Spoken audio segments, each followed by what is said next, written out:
Yeah, exactly. That's all I can do.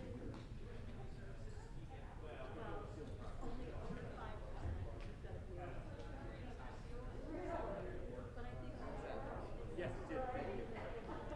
At the end of the night, would you like me to Yeah. bring in exactly? Yeah. Yeah. It's fine. We should probably go back to work. Yeah. We'll figure it out. Yeah.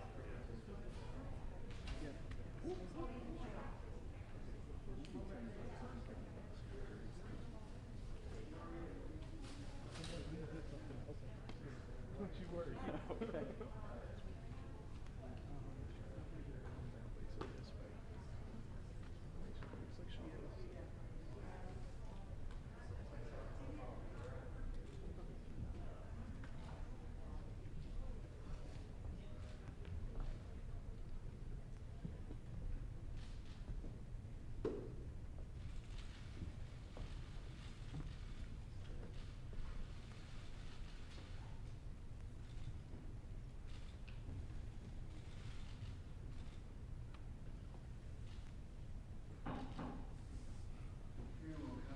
Senator Blumenthal.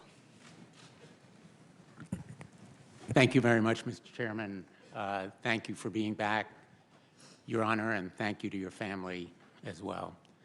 I want to just begin by saying, perhaps not surprisingly to you, that I was really disappointed by your responses to a number of my colleagues, most recently to Senator Coons, on the issue of whether you would participate in a decision involving the upcoming election if you are confirmed.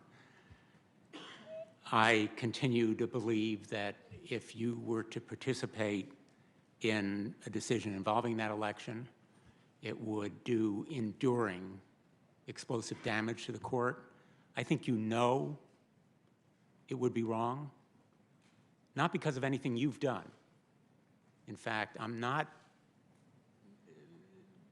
raising the issue of whether you've done any sort of deal or commitment because of what Donald Trump has done and my Republican colleagues, because they have indelibly put at issue your integrity through their statements. The president has said that he's putting you on the court as a ninth justice so you can decide the election. He's been very clear and transparent. And the American people are not dumb. They're watching and they're listening.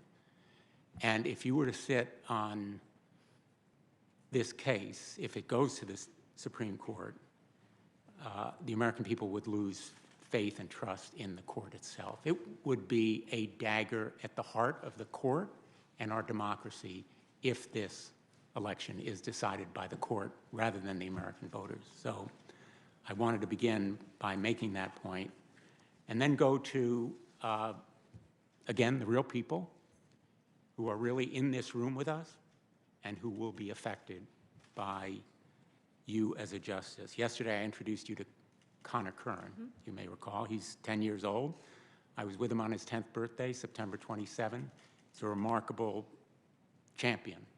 He was diagnosed, as you may remember, with Duchenne muscular dystrophy at age 4. His parents were told to take him home and give him a good life because he would soon lose his ability to walk, told his muscles would get so weak that he'd eventually lose his ability to smile, and still smiling.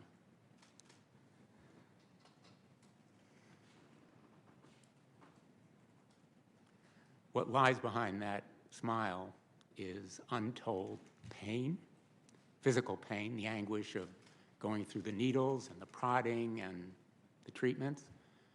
But for his family, it's also the anguish of wondering whether they'll be able to pay for treatment that has kept him alive and whether he will be with them for all of life's milestones.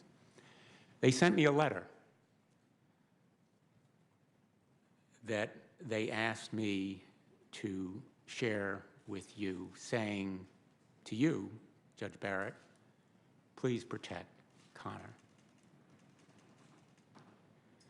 And they wrote also for millions of other Americans, 135 million Americans, many of them children, just like Connor, but also Christine Miller from Bloomfield, Connecticut. She was diagnosed with a thyroid condition. Her condition was only discovered because of the ACA, which gave her affordable coverage for the first time in a long time using Connecticut's exchange, healthcare exchange.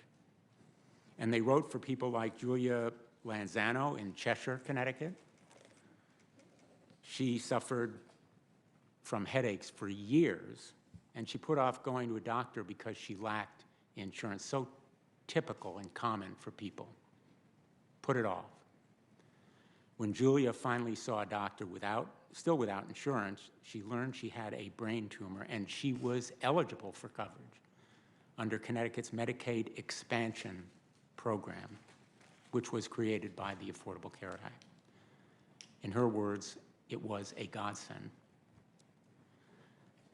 I raise these stories in part because, as you know, I'm sure, protection for people who suffer from pre-existing conditions is in fact on the line in this case that will come to the Supreme Court only a week after the election. I want to be crystal clear because you stated to Senator Feinstein that, and I'm going to quote, so far as I know, the case next week doesn't present that issue. It's not a challenge to pre-existing conditions coverage or to the extreme lifetime maximum relief from a cap.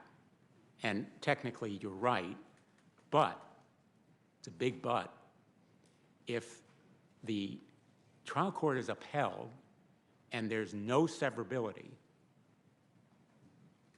the entire act goes down. That is what the Trump administration is asking the court to do. That's what the plaintiffs want done. Correct? I gathered that's Senator Coons had shown the brief with the litigating position Right. of the Department of Justice. I want to move on to another healthcare case, and this one involves some of the letters that Senator Hawley was mentioning, and I feel I need to raise them because Senator Hawley asked about them, so did Senator Leahy, and I want to just clarify what they mean. And I want to make absolutely clear, I detest and oppose any religious test. I am not asking you any questions about your religious beliefs. Okay. I'm going to be asking some questions about your legal position. So in case I'm unclear in any of my questions, I want you to tell me. Thank you, Senator. You signed onto this 2006 open letter sponsored by an organization then known as the St. Joseph's County Right to Life, which was published in the South Bend Tribune. Is that the letter that Senator Hawley was mentioning? I believe the statement that's on the left, I think Senator Hawley had read the language. I can't remember it verbatim, but it was something like, you know, we support the right to life from fertilization to natural death. Yes. The letter and ad referred to Roe v. Wade's legacy as quote unquote barbaric, correct? I don't think that that's part of the statement. I think that's part of the ad that appeared on the page next to it. They appeared side by side, correct? I believe that it ran that way in the newspaper. I'm not sure that I ever saw it in the newspaper, but yes, that is my understanding. That's how it appeared, so they were side by side. That's based on, since, yeah. And the St. Joseph's County Right to Life sponsored the letter that you signed. I think the St. Joseph County Right to Life organization was the one who presented the statement that I signed at the back of church. I want to give you an opportunity to clarify. You didn't disclose that letter when you were nominated to the Seventh Circuit in 2017, did you? I did not, Senator Blumenthal, and I'm actually very glad that you brought that up because I just want to clarify for the record. Number one, that I didn't have any recollection of that letter. I signed it almost, or the statement. I signed it almost 15 years ago, quickly on my way out of church. And, you know, the questionnaire asks me for 30 years worth of material, and I've produced more than 1,800 pages, and so I didn't recall it. After it came to my attention, I did go back and look at the questionnaire, and I actually don't think that particular statement is responsive to question 12, which is, I think, the closest that it would come. I don't think it's responsive, but in any event, it is part of the public, you know, record, and I'm very happy to discuss it. But It's I part of wasn't the hiding public the ball. record now, and it's a letter. The questionnaire asks for letters. Have you disclosed it now? Have you provided it officially? So, Senator, as I said, I've supplemented my questionnaire with other material that came to light that I do think was responsive. That one, and I would be happy to answer questions if you wanted questions for the record with more specific detail, but I did not understand that to be responsive to question 12, I think it is. Well, in fact, we know about it only because The Guardian made it public, I believe. Let me ask you about another letter, 2013 letter. You signed on to this letter regarding Roe v. Wade. It was sponsored by the University Faculty for Life at Notre Dame. You're a member of that organization, correct? I do. And the letter described Roe v. Wade as, it's behind me, infamous. And it stated that the signatories, quote, renew our call for the unborn to be protected in law, correct? Yes, I believe the full statement says, I'm testing my eyesight here, our full support for our university's commitment to the right to life, because, you know, Notre Dame is a Catholic university and embraces the teachings of the Catholic Church on abortion. And so as a faculty member and member of the University Faculty for Life, I signed that statement. But you didn't disclose that letter. Again, Senator, I produced 1,800 pages of material, and all 6 prior nominees have had to supplement because they've overlooked things. 30 years worth of material is a lot to try to find and remember. You disclosed it, in fact, just about 3 days ago, I believe, right? Because that's when it was brought to my attention. I had no recollection of it, and it surfaced in the press, and so it came to my attention, and then I supplemented. And I did think it was responsive because it was a statement of an organization of which I was part, and I belonged to the University Faculty for Life at the time. If this process maybe had been a little less rushed, you might have had more time to go back and recall some of these documents? Well, Senator, as I said, all 6 prior nominees, or the most recent 6, have had to supplement too. So I don't think it really had anything to do with time. I think it has to do with the volume of material.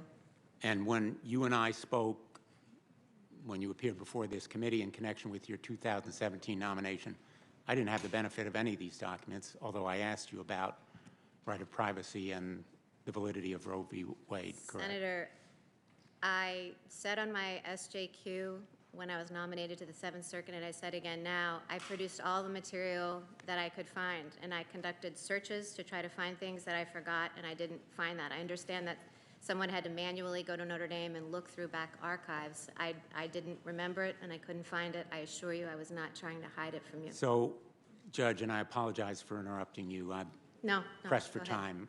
Sure. Respectfully, I want to share another healthcare story with you. This is about Samantha. One night in January 2017, Samantha went out with a few friends and coworkers. She woke up the next morning in a coworker's home, confused, scared, covered in blood. She'd been raped. After she was raped, Samantha was, in her words, a zombie. She couldn't change clothes, she couldn't shower, she couldn't drink or think. She wanted this event to be erased from her memory. Samantha's attacker also began stalking her, and she was struggling with depression and PTSD. In March, Samantha took a pregnancy test, and then another, then another. They kept coming back with the same result, pregnant.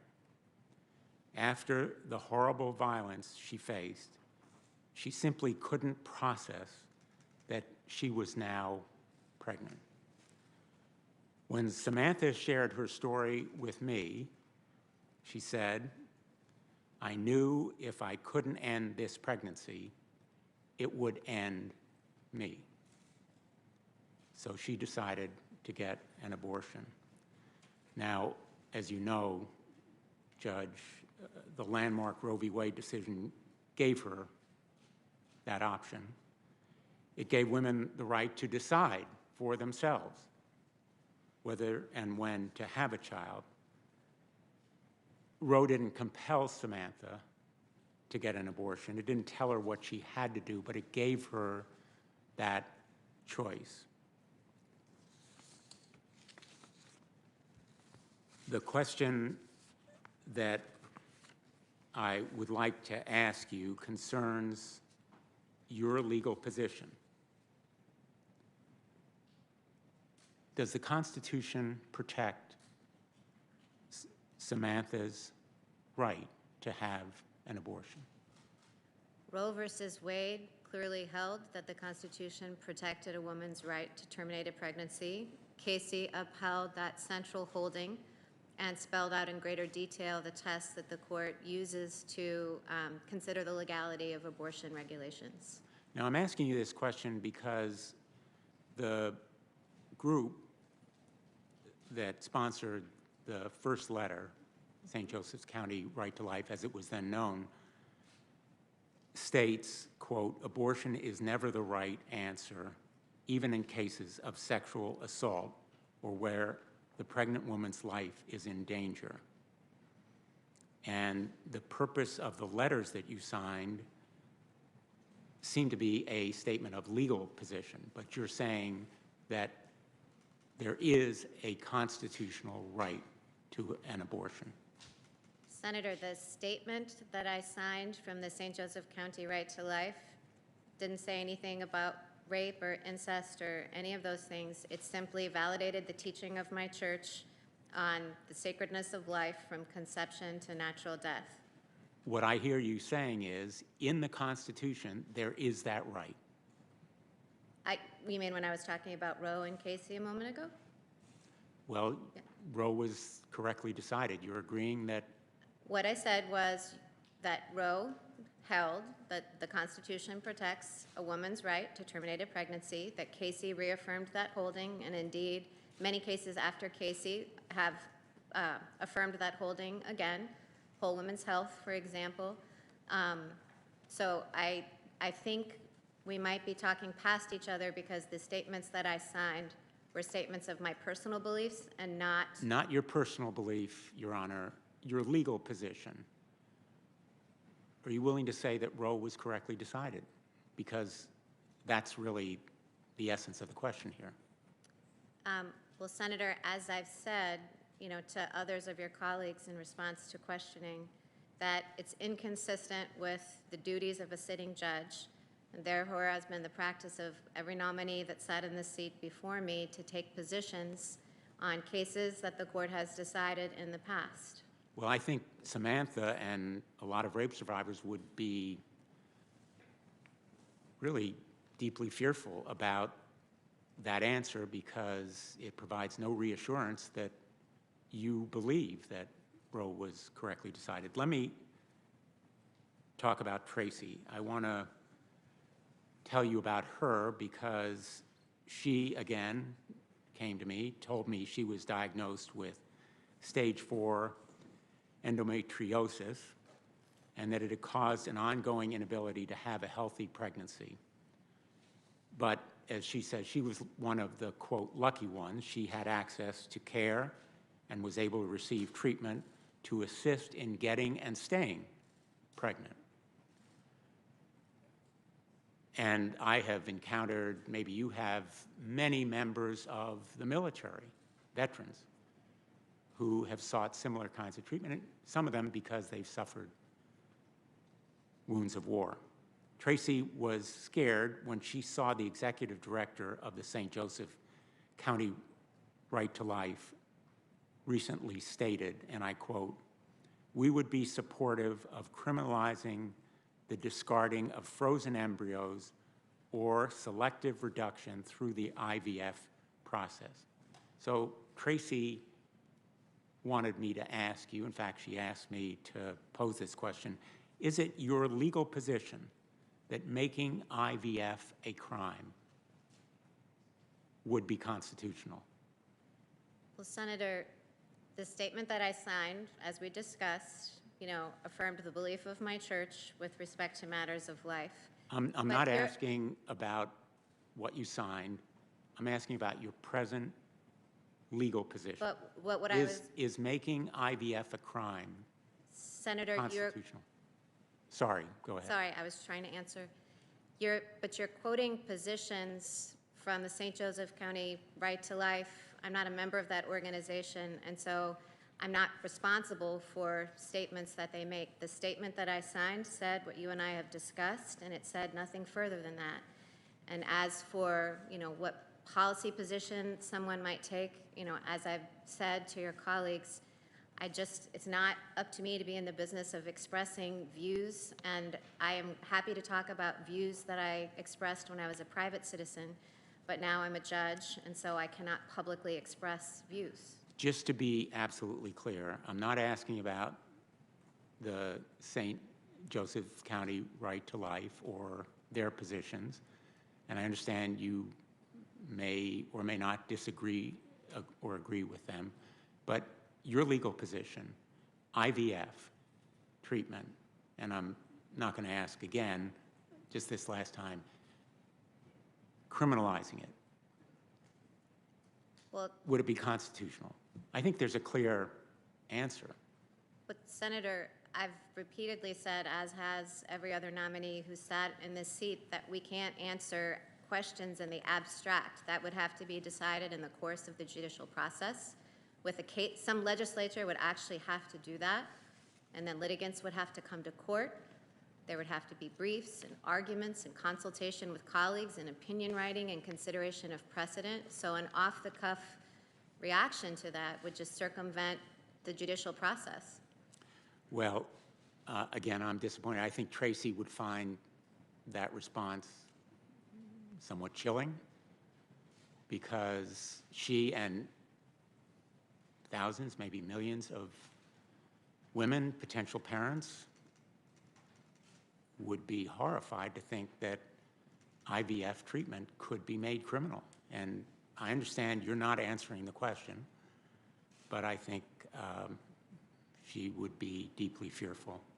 Do you think that it would be constitutional to make it a crime for doctors or healthcare providers to provide that care or abortion care? Well, Senator, again, that's a hypothetical question. And so, as I've said, to give off-the-cuff responses about abstract issues, and I should clarify to say it really doesn't matter if they're hard questions or easy questions. It's just any questions that call for an abstract legal opinion are not ones that are appropriate for me to give either as a sitting judge or as a nominee. Those questions in my judicial role can be answered only through the judicial process. Just to be absolutely clear, there are millions of women like Samantha and Tracy and the veterans I mentioned who are terrified to think that their doctors and healthcare providers would be potentially in jail at risk of prosecution. Doctors who are exercising currently protected rights that Samantha says saved her life.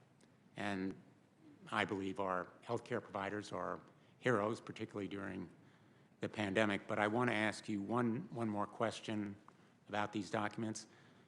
In the 2013 letter that you signed, there is the following statement.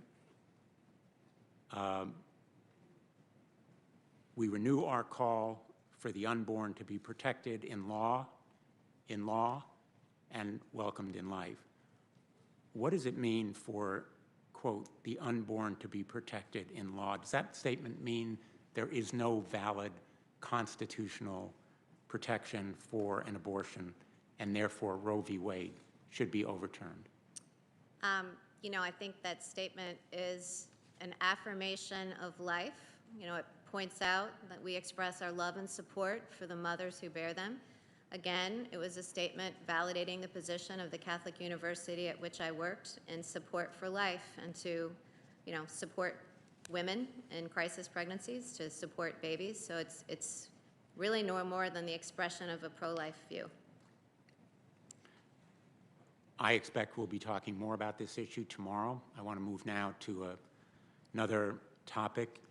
You and Senator Durbin and others talked about your dissent in Cantor v. Barr, and I think your approach here, in effect, usurps the legislature's appropriate role in making policy judgments. In the case of Cantor, which, by the way, you put first on the list of decisions that you thought were most important that you have written, is that correct? I don't remember the order in which I listed them. It was first. I accept that. I just don't remember the order. Okay. I did list it. I remember listing it. But. Okay. But that decision seems to usurp the legislature's role in deciding who should be permitted to have firearms and who should not, because you decided the legislature was wrong to classify felons as not deserving of firearms. You decided as a matter of policy that when they were not dangerous, they should have that right. That's a policy or legislative judgment. And I think it has huge ramifications for real people across the country. And I want to tell you about one of them from Sandy Hook, Connecticut. Natalie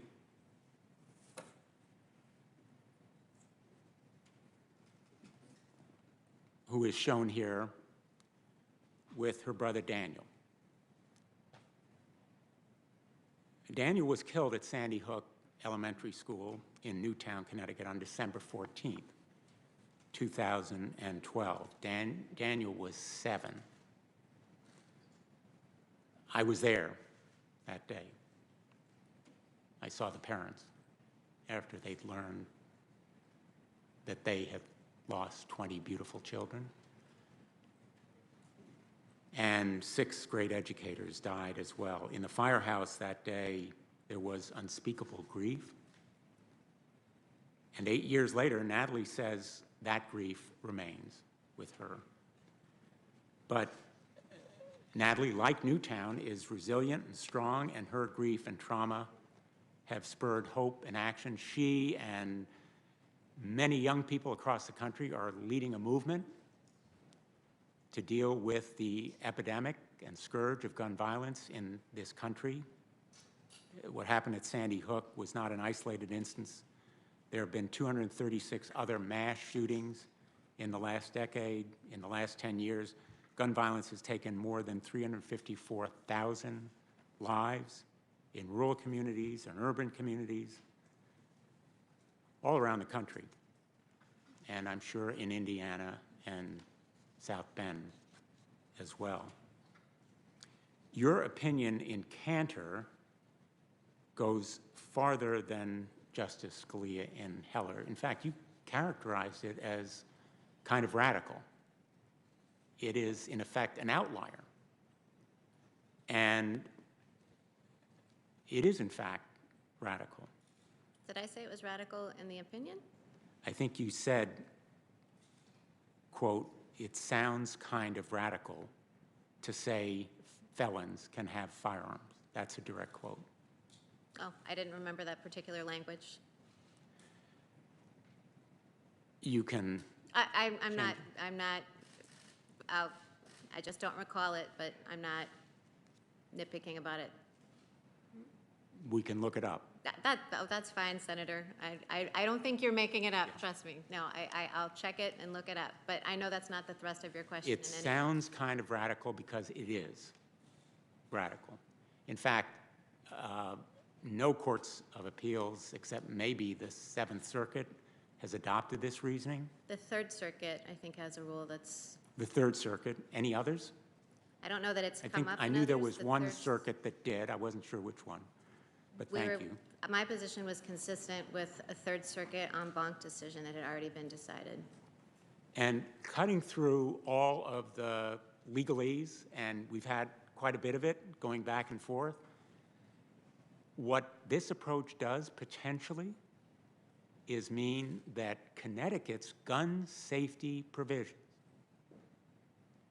that the people of Newtown, Kristen and Michael Song, on behalf of their son Ethan, who perished because of a gun that was unsafely stored, they championed a measure called Ethan's Law. Common sense measures that might have prevented the death of Shane Oliver, Janet Rice's son, who died on October 20th, 2012.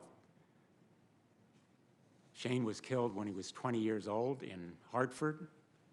He died fighting for his life in Hartford Hospital. And measures like the emergency risk protection order that Connecticut now has. 19 states have these laws. They've saved lives. And extreme risk protection order laws, which help minimize risk, might well be struck down under the reasoning of your dissent. Respectfully, Senator, my dissent would not reach even those issues. My dissent was about the narrow question about whether a felon who had sold fraudulent foot inserts could automatically be disqualified from his Second Amendment rights simply on that basis. It said that guns can be kept out of the hands of the dangerous, and it didn't say anything about other gun safety or background check. Those are all issues that are being litigated across the country and were not at issue in Cantor. But supplanting the legislator's judgment about when dangerous people should be protected from themselves if they are potential suicides, as Vic Bencomo, a veteran in Iraq, found when his friend was going to take his life. The emergency risk protection order would have been available, deciding what is dangerous, who is dangerous, when weapons should be taken away from them. If the courts are going to supplant the judgments of legislatures, if judges are going to legislate from the bench, that's the import of your reasoning in that dissent. It may not have dealt precisely with any of these particular laws, but the reasoning throws into doubt. It raises the risk to many of them. And folks who live in Connecticut are terrified of that prospect, at least many Sandy who've Hook talked was to a me. tragedy, so I express the deepest sympathy for those who experienced that loss there and elsewhere. But Cantor, I hope you take some comfort from Cantor being a much narrower decision that doesn't have any effect on those sorts of laws. Thank you, Senator Blumenthal. Thank you. Thank you, Judge. Senator Tillis. Thank you, Mr. Chairman. Thank you, Judge Barrett. Mr. Chairman, before I get started, I'd like unanimous consent to submit a letter from my primary care physician indicating that I've fully complied with CDC guidelines, being cleared like 2,000 other North Carolinians yesterday, and I'm glad that they're healing.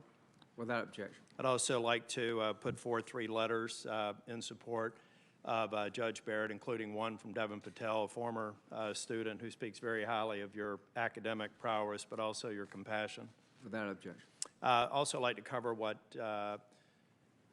Senator Blumenthal just did. I think we should go back. I believe you alluded to it, Judge Barrett, but question 12A of the committee questionnaire asks for books, articles, reports, letters to the editor, editorial pieces, or other published material you have written or edited.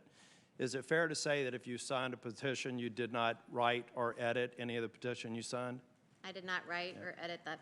It's also needs to be restated. I think you alluded to it, but over the last 6 justices confirmed by this committee, all of them provided supplemental information, and in some cases after the actual hearing.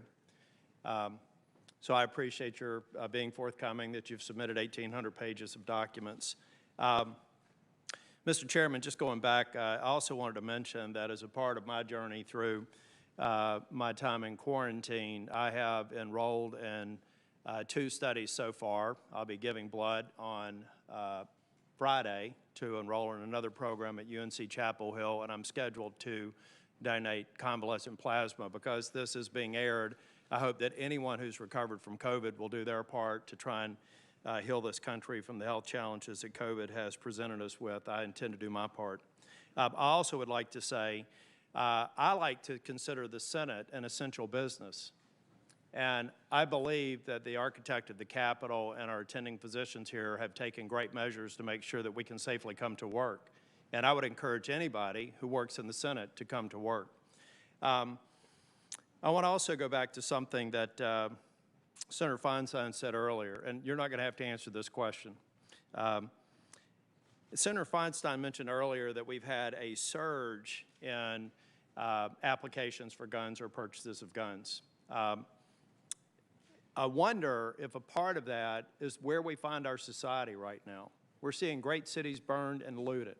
In my highway patrol in North Carolina, 75% fewer applications to go into the Troopers Academy and record high requests for retirement. We see that in New York. We see it across this country. I think people are afraid because many people, including people on this committee, are unwilling to condemn the acts of violence and public safety out there and condemn violence against law enforcement, which is rampant. I lost a sheriff's deputy just about a month ago who was shot protecting a family. So yes, Senator Feinstein, I suspect that gun purchases are up, but I suspect the root cause behind a lot of them have to do with people's personal safety. To your family, I would encourage all your family members and your students who mercifully are your children who are your students too, who are mercifully taking a break, to treat social media like roadkill. Just don't look at it, because if you do, you're going to regret it. I am going to also ask unanimous consent to put forth some articles or tweets from prominent people that I think kind of give you an idea of the guerrilla tactics that are being used right now. In the committee, this has sounded a whole lot like a lobbying session. It's almost as if you're being interviewed to become a U.S. Senator so that you can decide policy on the Affordable Care Act and a number of other things that I'll get to. But behind the curtains, we're seeing people say all kinds of things about you. One called you a white colonizer for actually adopting 2 Haitian children. We have another one calling you a handmaid and a clown car, and it will be submitted for the record, but the profanity used in there. Another one that says that, yeah, you're a good mom, but that doesn't qualify you as a judge. What qualifies you as a judge is being an extraordinary professor, an extraordinary student, and an extraordinary jurist. And I think that these people need to recognize doing the bidding of this committee by attacking you outside of the committee is as bad as them being in this chamber. Now, I also want to talk about the discussion on Roe v. Wade and the Affordable Care Act. Senator Feinstein, in I think the same 2 or 3 minutes, said that she wanted you to protect Roe v. Wade, but overturn Heller. Those seem to be incongruent, but I'll just leave that out there. They're asking you to basically legislate. I don't want you to do that. But when we talk about Roe v. Wade, the one thing that's conveniently missed about this discussion is something that I think that most of the American people are at odds with the position that every member of the Democratic Conference supports. My granddaughter went to her 2-month health checkup today. She weighed in at 10.1 pounds. And you can't see this picture, but I'm telling you, from this granddaddy's eyes, she's gorgeous. But she was born 3 weeks premature, and she only weighed a little over 6 pounds. She was discharged from the hospital within 36 hours. My colleagues on the other side of the aisle want to talk about the broad strokes of Roe v. Wade. They don't want to talk about their radical policy that would allow the right to take that child away that I just held in my arm 2 or 3 weeks ago, and 8 weeks ago when she was 3 weeks premature. Judge Barrett, I believe I have complete confidence in your integrity. I have complete confidence that you're going to go and you're going to be a great justice. But I do want to ask a little bit about maybe your experience when you were working for, actually, I want to start when you were in school. Did you have, when you came in, you were obviously a brilliant student, you did your homework. We've heard professors attest to your intelligence and your performance in school. Did you ever go into a classroom where the professor was espousing one position and you were espousing another one, and you ended up coming out with a different perspective? Sure. Yeah. Did you ever change your professor's perspective? Well, I'm not sure about that. Well, it's kind of an unfair balance. Okay, now fast forward to when you were a clerk for Justice Scalia. I just saw an interview last week when I was in quarantine of Justice Breyer talking about these mounds of documents that his clerks would provide him. He'd quickly go through them. He said it's actually a fairly quick process to winnow out the ones where there's no dispute among, there's no split circuits, so you move through it pretty quickly. I understand that Justice Scalia, at least in some sessions, would have a mix of clerks. They would be across the ideological spectrum. Was that the case when you were clerking for him? I would say that not all 4 of us, he had 4 clerks, and we were not all of the same mind. There was a mix. When were there ever cases when you went before Justice Scalia and you thought that maybe he was leaning one way where he actually listened to the arguments from the clerk and modified his position? Or was it like the professor discussion? No, I think he definitely listened. I mean, we would go in before an argument when he was preparing, and he would pepper us with questions and go back and forth. He wanted to hear it from all sides. And so, no, he definitely, it was part of the give and take, though, to be clear, he was the one with the commission, and he was the one who made the decisions. Thank you. The last thing I'm going to say, because I want to yield back more time than most other members, is, Mr. Chairman, you opened up this morning talking about the Affordable Care Act. I don't think there's anybody in the U.S. Senate that doesn't want to make sure that every single picture that we've seen here, that those folks have affordable health care and that they can be cared for. But what we have here in the Affordable Care Act is something that is so flawed that the majority of the Democratic candidates for president all raised their hand and said it needed to be replaced with something they call Medicare for All, which could be Medicare for none. We know the broken promises of if you like your doctor, you could keep it. If you like your health care, you could keep it. What we're not talking about are the thousands of people who were already forced off of their job health care because employers changed hours, and now instead of working one full-time job, you've got to work 2 full-time jobs because the businesses can't afford it. We've got a fundamental problem here. We need to protect every one of them, but we also need to make sure that people who have a health plan under the Affordable Care Act can actually afford to use it. In the catastrophic situations, it's life-changing, and thank God that it's there for them. But what about so many other people that only have it and will only use it if they have a catastrophic situation because they can't afford the co-pays, they can't afford the underlying cost? We need to fix that. We shouldn't expect a justice or the Supreme Court to fix it. That is our job. We should all show up here for work, and we should get that done. And we should also work on all the other things that this country is suffering from as a result of COVID. Thank you, Judge Barrett. I look forward to supporting your nomination. Thank you, Senator Tillis. Thank you. Senator Hirano. Thank you, Mr. Chairman. Mr. Chairman, I want to reiterate my objections to holding this nomination hearing instead of working to provide relief for the millions of Americans who are suffering during this pandemic. 3 weeks ago, our country crossed a tragic milestone. We lost more than 200,000 Americans to COVID-19. That is more than the entire population of the Big Island in Hawaii, more than the population of Tempe, Arizona, Cedar Rapids, Iowa, Wilmington, North Carolina, Charleston, South Carolina, Waco, Texas. I could go on. 200,000 American lives plus. This is a photo of a memorial outside the White House where President Trump held a reckless super spreader event 2 weeks ago to announce the Supreme Court nomination. The memorial shows 20,000 empty chairs, one chair representing 10 American lives lost to COVID-19.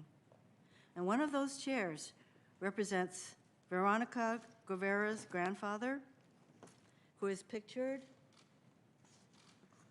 here with Veronica. Veronica, who is from Iowa, has experienced the painful impact of the Trump administration's failure to address the pandemic. Her family is composed of essential workers who are working on the front lines of this pandemic. Her mother, who worked at a fast food processing facility, caught COVID-19 at work and was eventually hospitalized for 7 days. Thankfully, her mother recovered, but then her grandparents got COVID-19 and were admitted to the hospital. And although her grandmother recovered, sadly, her grandfather didn't make it. After experiencing all of this tragedy, Veronica shared, quote, "It is even more so insulting to see a Senate that is more concerned with rushing through a Supreme Court nominee rather than focusing on providing relief to all the hardworking people that gave them their current leadership positions," end quote. Many Americans agree with Veronica. They are sitting at their kitchen tables wondering how they're going to buy food, how they're going to pay rent. Millions of them are they don't have jobs. They're going to food banks for the first time in their lives. So rather than coming up with a bill that meets the needs of the urgency of this moment, Republicans are just coming up with piecemeal bills. That's because we know that within your own caucus, you can't agree on one bill that fits the critical needs of this country. In fact, there are at least 20 Republicans we heard who have said, we're done, we're not doing any more to help the Americans who are suffering with COVID. So here we are racing forward with this nomination while the rest of the country is wondering, what the heck is the Senate doing, particularly the Senate Republicans? So I agree with all the people in our country who are asking, what the heck? This is hypocritical. This hearing shows the American public exactly what my Republican colleagues' priorities are, ramming through another ideologically driven justice to the Supreme Court instead of helping the people in our country suffering during this pandemic. Mr. Chairman, I have some letters of opposition to Judge Barrett's nomination to enter into the record. These are letters from Lambda Legal, the Japanese American Citizens League, and the National Asian Pacific American Women's Forum, which was joined by 55 reproductive justice groups. I ask unanimous consent to enter these letters into the record. Without objection. Judge Barrett, Chief Justice John Roberts has recognized that, and I quote him, "The judicial branch is not immune," end quote, "from the widespread problem of sexual harassment and assault, and has taken steps to address this issue within the judiciary. As part of my responsibility as a member of this committee, and indeed all of the committees on which I sit, to ensure the fitness of nominees for a lifetime appointment to the federal bench or to any of the other positions for any of the committees on which they appear, I ask each nominee these two questions, and I will ask them of you. Since you became a legal adult, have you ever made unwanted requests for sexual favors or committed any verbal or physical harassment or assault of a sexual nature? No, Senator Hirono. Have you ever faced discipline or entered into a settlement related to this kind of conduct? No, Senator. Judge Barrett, do you think it is appropriate for justices to consider real-world impacts in their decision-making, as Justice Ginsburg noted in a number of her dissents? Well, Senator, the doctrine of stare decisis is a good example of that because the factor reliance interests takes into account the real-world impact, the way that people have ordered their affairs and relied on decisions. So there are contexts, yes, in which considering the impact is expressly part of the doctrine. So you would say then that you've been listening to all of us here yesterday as well as today talk about the real-world impact of the striking down of the Affordable Care Act And would all of those impacts be factors that would be important for you to consider should you be a justice? Senator, to be clear, I have the utmost empathy. The stories, that you have told, including the story of Veronica's family, are very moving. If I were a justice, the commitment that I would make to you and all people affected by the laws is that I would follow the law as you enacted it, and I have no agenda. I would not be coming in with any agenda. I would do equal justice under the law for all, and not try to thwart or disrupt in any way the policy choices that you and your colleagues have adopted. So are you saying that the impact of the Affordable Care Act on the millions of people who rely upon it, that those who you would deem to be policy considerations that we should address? Senator, I think that you choose the law, and you've structured the Affordable Care Act. It's a complex, long statute. I think you set the policy, and then I think when a court has to interpret the statute or decide how it applies in a certain circumstance, the court looks to traditional legal materials, looks to the briefs. It listens to the real-world impact on the litigants who are before the court arguing the case, because every case affects real litigants. Every case affects real people. I said in my opening statement yesterday that, when you pass statutes, they're often named for the co-sponsors of the bill. But cases decided by all courts are typically named after the parties. They affect real people.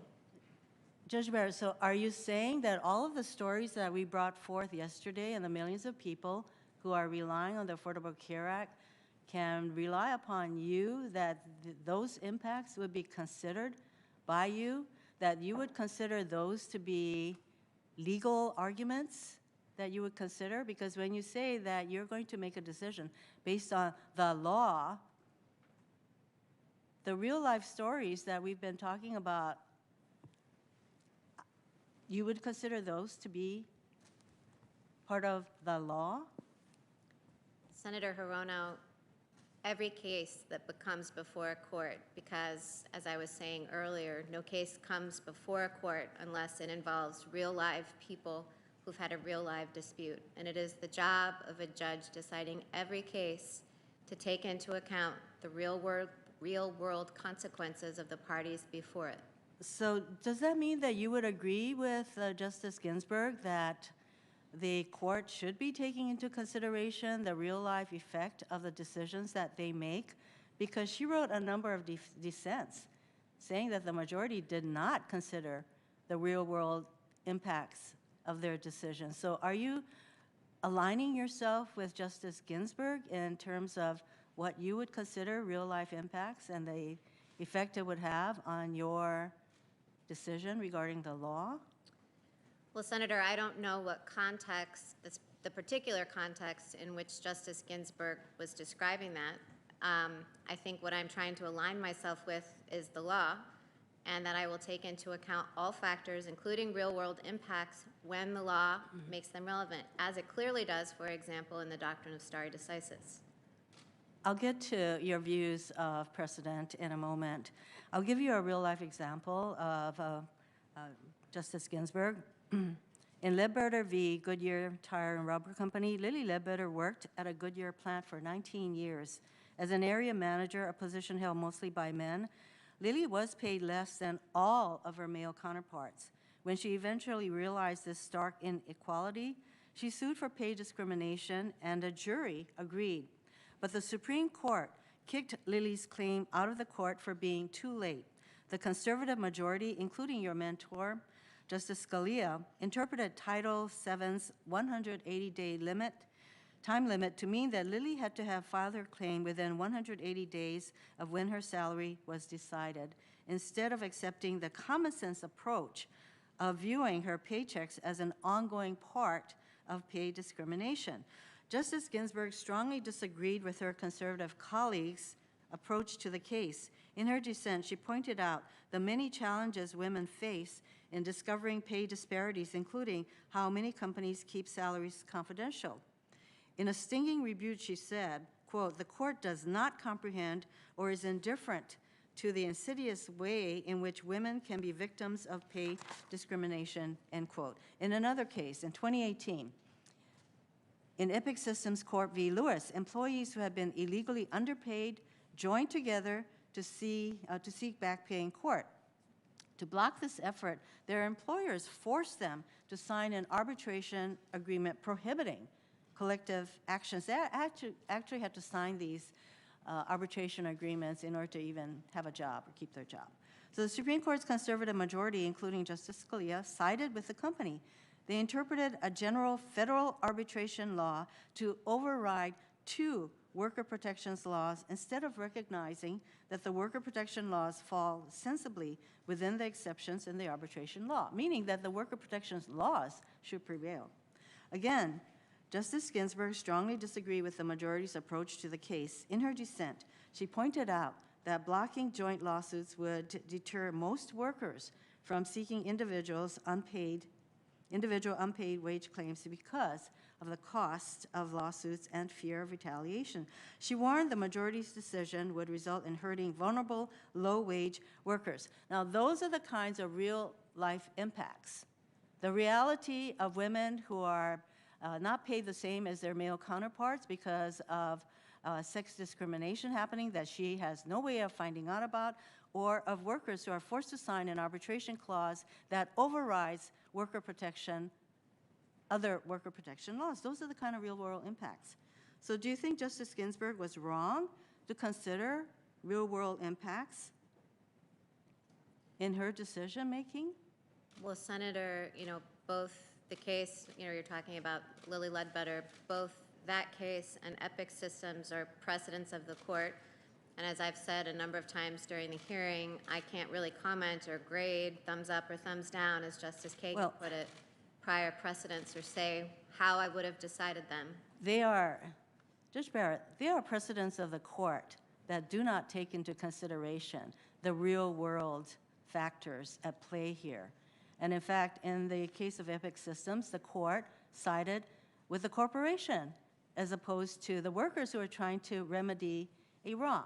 And in Lilly Ledbetter, she was totally out in the cold. So again, the court did not. So they established precedent, all right, but it was a precedent that was not based on real-life impacts. So much as you sit here telling me that you would follow the law, after all, the law, for example, the Affordable Care Act, that law embodies a policy that says we want as many people as possible to be covered under insurance. And if the Affordable Care Act is struck down, that policy, that law, would be struck down. So I know that there was some discussion about some distinction that you make about policy versus the law, and I find that distinction to be a fiction, because every law, or most laws we pass, are supposed to have real-world impacts. Otherwise, why should we pass a law?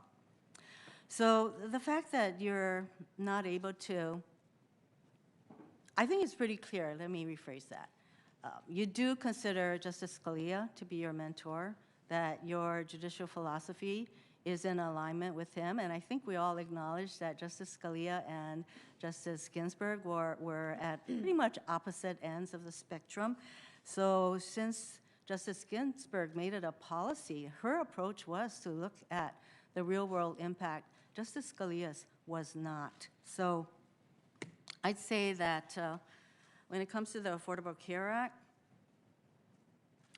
the real-world policy considerations that will not be taken into consideration by the conservative judges would mean that 23 million people could lose their health care, that 133 million Americans with pre-existing conditions could lose critical protections for their health care, and more than 7 million Americans who have tested positive for COVID-19 would probably be added to the group of people with pre-existing conditions, and millions of Americans would once again face lifetime limits on coverage for essential services.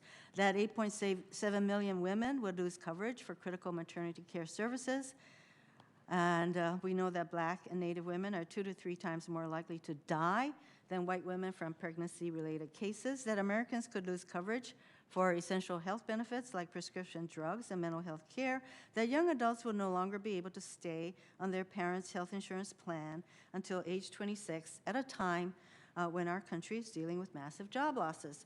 So in my view, you have posed an artificial distinction between policy considerations that's left up to us and following the law, because if your criticism of Justice Roberts' decision in upholding the Affordable Care Act, if that was something that he followed, he would have struck down the Affordable Care Act.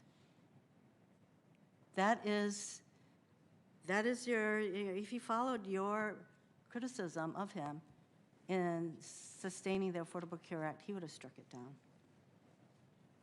So I would conclude that your approach is, in fact, not like that of Justice Ginsburg, who did care about what would happen. Let me just tell you one story of a person who will be impacted in the real world if the Affordable Care Act is struck down. And I know that so many of my colleagues have already established that the president expects you to strike down the Affordable Care Act, and you've already established that you made no such commitments. But clearly that is why this whole process is occurring so that you can be sitting on that court in time to hear the Affordable Care Act by the Supreme Court on November 10th. So one of the people who will be impacted is Elizabeth from Texas. She moved to Texas for a job and thought that she would have a stable income and health care coverage. And all that changed when her hours decreased and she lost her health insurance. Because she couldn't afford health insurance, she couldn't get proper treatment for her asthma. She had to resort to using friends' expired inhalers and over-the-counter remedies. The ACA allowed her to get health insurance again. The ACA also protects people with pre-existing conditions like Jordan, who I talked about yesterday, and she has a very rare illness that would require $500,000 per year just for her medication. And were it not for the Affordable Care Act, she wouldn't be able to afford it. I mean, who can afford $500,000 a year to keep her going? And also people like Kimberly. I talked about her yesterday. The ACA enabled her to get a mammogram, which she wouldn't have been able to get, and that mammogram revealed that she had breast cancer, and she got a mastectomy. So, you know, the real life impacts on people like Elizabeth, Jordan, and Kimberly, where you say you will follow the law, it really leaves me wondering whether all of these real life impacts are what you would call within the scope of the law that you would decide should you be confirmed. November 10th, you'll hear the case. You will be deciding on the constitutionality of the Affordable Care Act. And by the way, you noted that the issue in the Affordable Care Act was one of, what was it that you said? Severability? Severability. But the other issue in the Affordable Care Act is the entire constitutionality of the law, because the district court, the issue was whether the district court in Texas was correct in deeming the entire law unconstitutional. So in fact, we are facing the entire law falling by the wayside. Let me move on. So you've been also asked a lot of questions about whether or not you would overturn Roe v. Wade. I mean, clearly President Trump expects that you would do so because, as he said, if we put another 2 or perhaps 3 justices on the court, that'll happen, meaning the reversal of Roe v. Wade will happen automatically, in my opinion, because I am putting pro-life justices on the court. And a number of us have mentioned that Senator, as far as Senator Hawley is concerned, where he said, I will only vote for those Supreme Court nominees who have explicitly acknowledged that Roe v. Wade was wrongly decided. And there's a whole quote I have from him, but after you were nominated, Senator Hawley made clear that you passed his litmus test. And he said, I think her record is awfully clear. I think that's one where she meets my standard of having evidence in the record. And by the way, he had noted that he expected this evidence in the record, not from your post-nomination assurances to him. So all your prior record, he said, you met his standards. So we usually expect justices to uphold and apply long-standing precedent. So was the president wrong in concluding that you would vote to overturn Roe v. Wade? Well, Senator, again, I can't make any statements, no hints, forecasts, or previews, as Justice Ginsburg put it, about any case or any precedent, but I will repeat what I've said, throughout this hearing, that I made no promises to anyone. I have no agenda. There are 598 volumes of the United States reports. That's something that judges build on. Justices don't go to the court to start having a book burning. I know that you have reiterated that time and again, but what we are left with are the positions that you have already taken. So the 2006 newspaper ad you signed that said you, quote, oppose abortion on demand and defend the right to life from fertilization to natural death. It's not just the fact that this newspaper ad you joined said what I just read, but it also said, quote, it's time to put an end to the barbaric legacy of Roe v. Wade. In a 2013 speech you gave where you said the Roe decision, quote, permitted abortion on demand, end quote, after you said you opposed abortion on demand in 2006.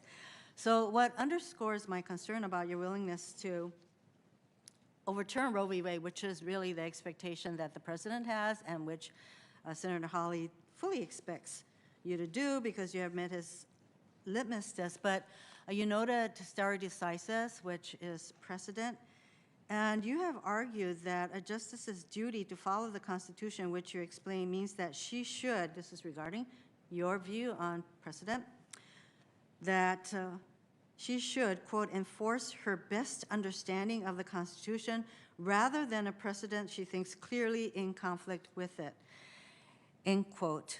So in fact, you say constitutional cases are the easiest to overrule because you bring your own assessment of what the Constitution requires. And as you said, if the precedent is clearly in conflict with your view of the Constitution, then the precedent falls by the wayside.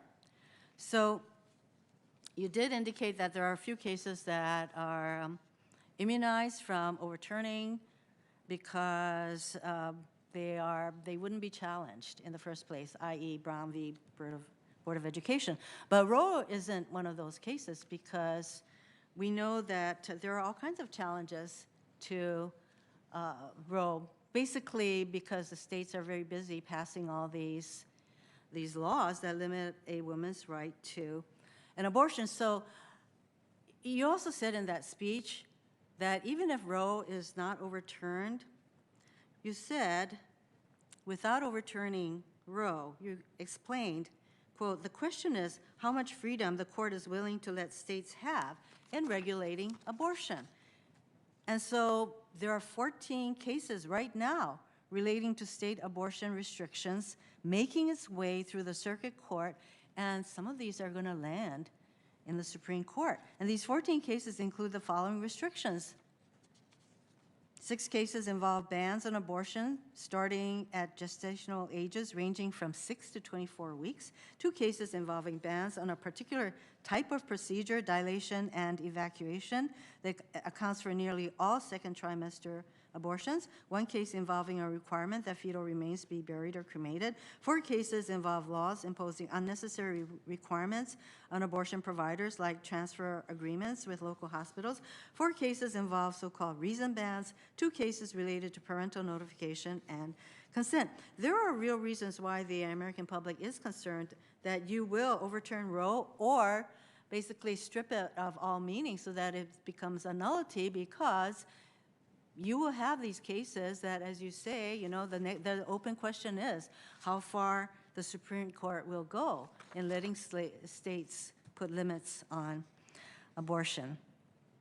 So that is why a lot of people are very concerned about your views as articulated pre-nomination, which convinced Senator Hawley you met his test.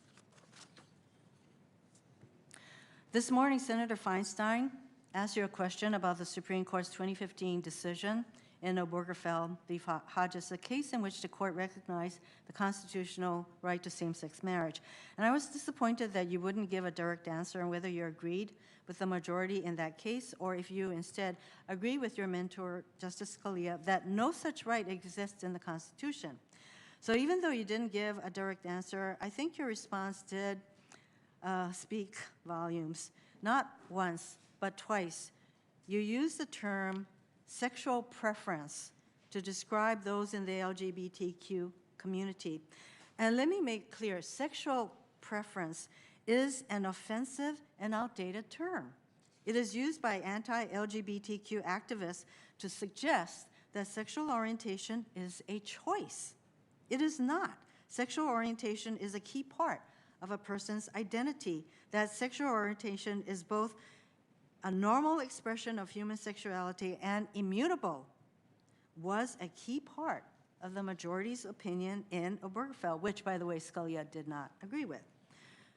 So if it is your view that sexual orientation is merely a preference, as you noted, then the LGBTQ community should be rightly concerned whether you would uphold their constitutional right to marry.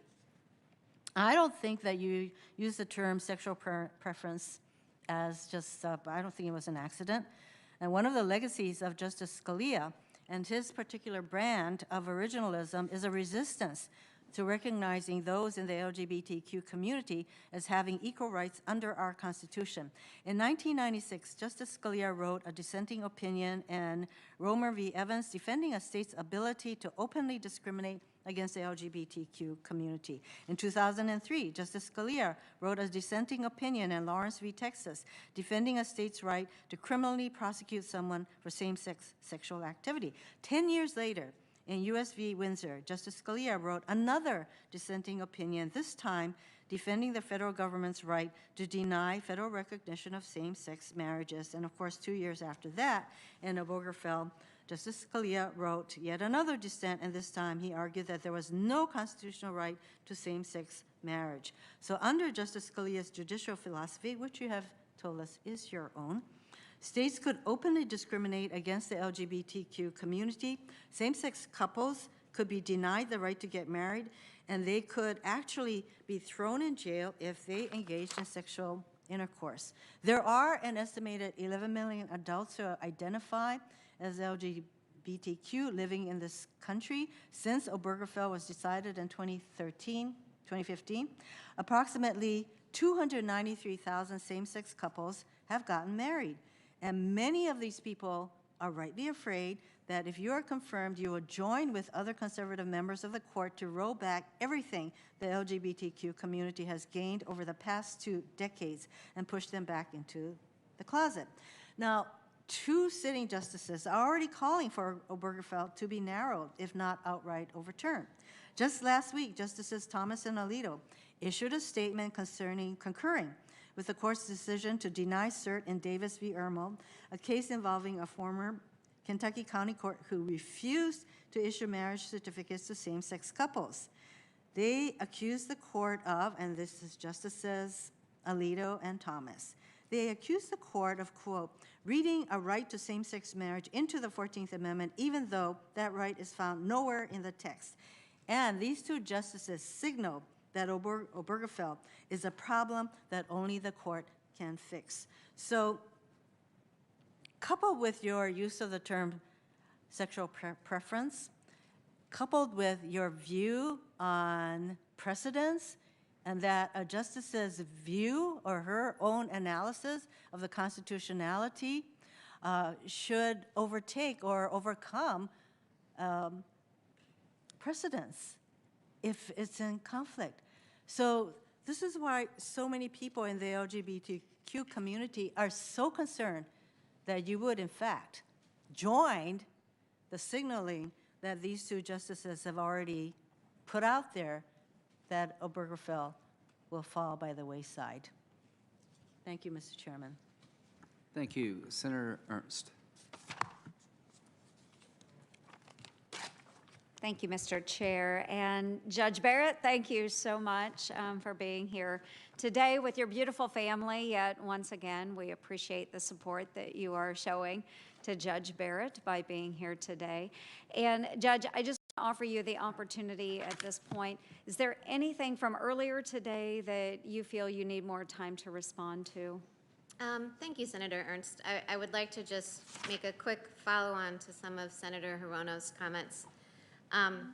One, I've said a number of times during the hearing that I can't comment or grade existing precedent, and I want to be clear that the point of doing that is not to say whether I agree or disagree with it. It's not to implicitly signal that I do disagree with it. It's designed to be neutral. So in saying that I couldn't opine on whether Obergefell was rightly decided or not, I was certainly not indicating disagreement with it. The point of not answering was to simply say it's inappropriate for me to say a response. And the second point was to say that I certainly didn't mean and would never mean to use a term that would cause any offense in the LGBTQ community. So if I did, I greatly apologize for that. I simply meant to be referring to Obergefell's holding with respect to same-sex marriage. Thank you for that. I appreciate the clarification, and it goes back to the discussion that you had with Senator Sass on the black robes. When you put that robe on, you are neutral, correct? Yes. Yes, thank you. So I did want to go back because the issue of coronavirus has come up yet once again in the committee room, and I just wanted to make a point and clarify that the Senate GOP did bring up a relief bill a number of weeks ago. And in that bill, there was a $300 boost in weekly unemployment insurance benefits. There was a second pass at Paycheck Protection Program for our small businesses. There was additional $105 billion for K through 12 schools and colleges with new scholarship programs, and $15 billion to help working parents find accessible childcare options. There were supports for farmers and ranchers impacted by the pandemic. There was $31 billion for development and distribution of vaccines, drugs, and other medical supplies, $16 billion for testing and contact tracing. There was loan forgiveness for the Postal Service, liability protections for our schools and healthcare providers, and an expanded charitable deduction for contributions made during this pandemic, and many, many other things. It was a very, very good bill. It was what we could agree upon, but I would note that Senate Democrats did block those provisions that would have gone to help families like Veronica and others in Iowa that are suffering from the pandemic, and of course, our greatest sympathies to those that have been impacted all across the United States. So, Mr. Chairman, I would like to enter into the record. There's 3 letters here for the committee and an op-ed, a letter of support from 48 Christian women scholars. The second is a letter from a group of governors all across the country, including our own Iowa's Governor Kim Reynolds, strongly supporting the nomination of Judge Barrett. The third is a record letter from Tracy Lovett, who was with Judge Barrett while they both served on the SCOTUS clerk class of 1998. And then there's also an editorial by Derek Moeller, a professor of law at the University of Iowa College of Law, that appeared in the Gazette of Cedar Rapids, Iowa. And this professor had Judge Barrett as his evidence professor at Notre Dame Law School. And he does say she treated all law students from all backgrounds with dignity and respect. If I could have those entered into the record. Without objection. Thank you. And Judge Barrett, I am pro-life. I am pro-life. And I see that, judged by your faith, and as has been aptly pointed out many times over by our colleagues across the aisle, that you are pro-life. But once again, can we reiterate your stance as a judge? So as a judge, my personal moral beliefs, which I have not, that I can think of, I'm not expressing them publicly right now, because now that I am a judge, I can't sign statements like that one that I did 15 years ago. But my policy views, my moral convictions, my religious beliefs do not bear on how I decide cases, nor should they. It would be, it would be in conflict with my judicial oath. And I know that you consider yourself to be an originalist, as you discussed earlier with Senator Sass. And it seems that adhering to the originalist view would naturally lead a judge to carry out her constitutional duty of impartiality when applying the law. And adhering to this philosophy as a judge takes real courage. And the courage you have displayed thus far as a federal judge prompted a coalition of groups to send me a letter supporting your nomination. Susan B. Anthony List led this coalition letter that I would like to submit to the committee for the record. And I know this is going to make a number of members on the committee just very squeamish because they are a pro-life organization. But with this in mind, I want to take a moment to read part of this letter. Quote, Judge Barrett has proven herself to handle disputes impartially, approaching cases as a textualist and originalist who loves the Constitution. She is a jurist who rightly leaves politics to politicians and legislating to legislators. And I'll quote further.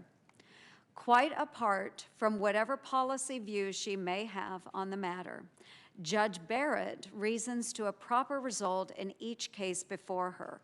As a federal appellate judge appropriately following controlling precedent, in February 2019, she joined a panel decision upholding a law creating a buffer zone around abortion facilities. This buffer or bubble zone case being referred to is Price versus City of Chicago. Judge Barrett, could you please give us an overview of the city ordinance that was challenged here and explain how precedent established by the Supreme Court's Hill decision influenced your reasoning of the case? Yes, I was on a panel. There was a challenge to a bubble zone ordinance, which essentially means it was, how to describe it, it limited where abortion protesters could go to do sidewalk counseling or leafleting were the things that they identified as the activities they desired to undertake in the expression of speech outside of the abortion clinic. The Supreme Court has a case called Hill versus Colorado, and that case said that such bubble zones, especially because this one in Chicago was nearly identical, as I recall, with the one that was at stake in Hill, said that they did not violate the First Amendment. And so our panel, you know, we're bound by that precedent. Our panel applied that precedent. And so as you say, that was a case involving abortion, but my duty as a judge was to follow the governing law, and that governing law in that case was Hill. Absolutely, and thank you for that clarification. And I think it was important to point that out because in that case, using precedent, it did favor that abortion clinic. Is that correct? That is correct. Thank you very much. So I would like to submit this for the record. Thank you. Now turning to a topic of agency rulemaking, really sexy topic, not something that we have talked about as of yet. But as I mentioned yesterday, when Congress makes laws that overstep the Constitution, it can be felt all across the state of Iowa, whether it's in the streets of Council Bluffs, Iowa, or in the farm fields over in Clinton County. But Congress isn't the only body capable of overstep. Executive agencies can be just as guilty of this as we've seen in Iowa. In 2018, as a judge on the Seventh Circuit, you helped decide a Clean Water Act case, specifically Orchard Hill Building Company versus Army Corps of Engineers. The decision found that the federal government did not provide enough evidence to justify its decision to deem 13 acres of Illinois wetlands as a water of the U.S. I'm very supportive of a less expansive definition of WOTUS and am encouraged by how you approach this decision. Farmers in Iowa are also encouraged by this development. I believe then, as I do now, that the Obama administration's Clean Water Rule, or the WOTUS rule, was unconstitutional. But I also want to talk to you about agency rulemaking that I believe was constitutional, which is illustrated in a case that the 10th Circuit Court has recently ruled on, specifically Renewable Fuels Association versus EPA.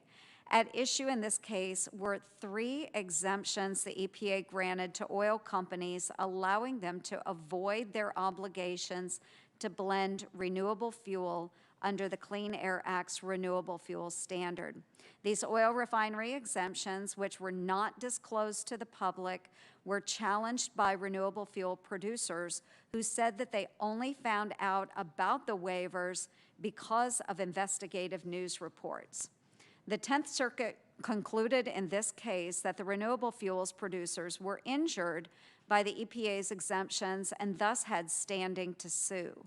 The court also found that the EPA exceeded its statutory authority in granting those petitions because the agency may only extend previously existing waivers.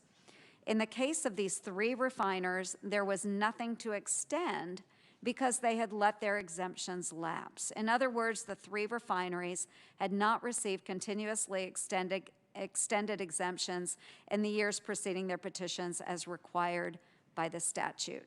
However, in the wake of this 10th Circuit decision, small refineries flooded the EPA with 67 petitions for retroactive waivers, some dating back as far as 2011, in an attempt to go back in time and establish a chain of continuously extended exemptions.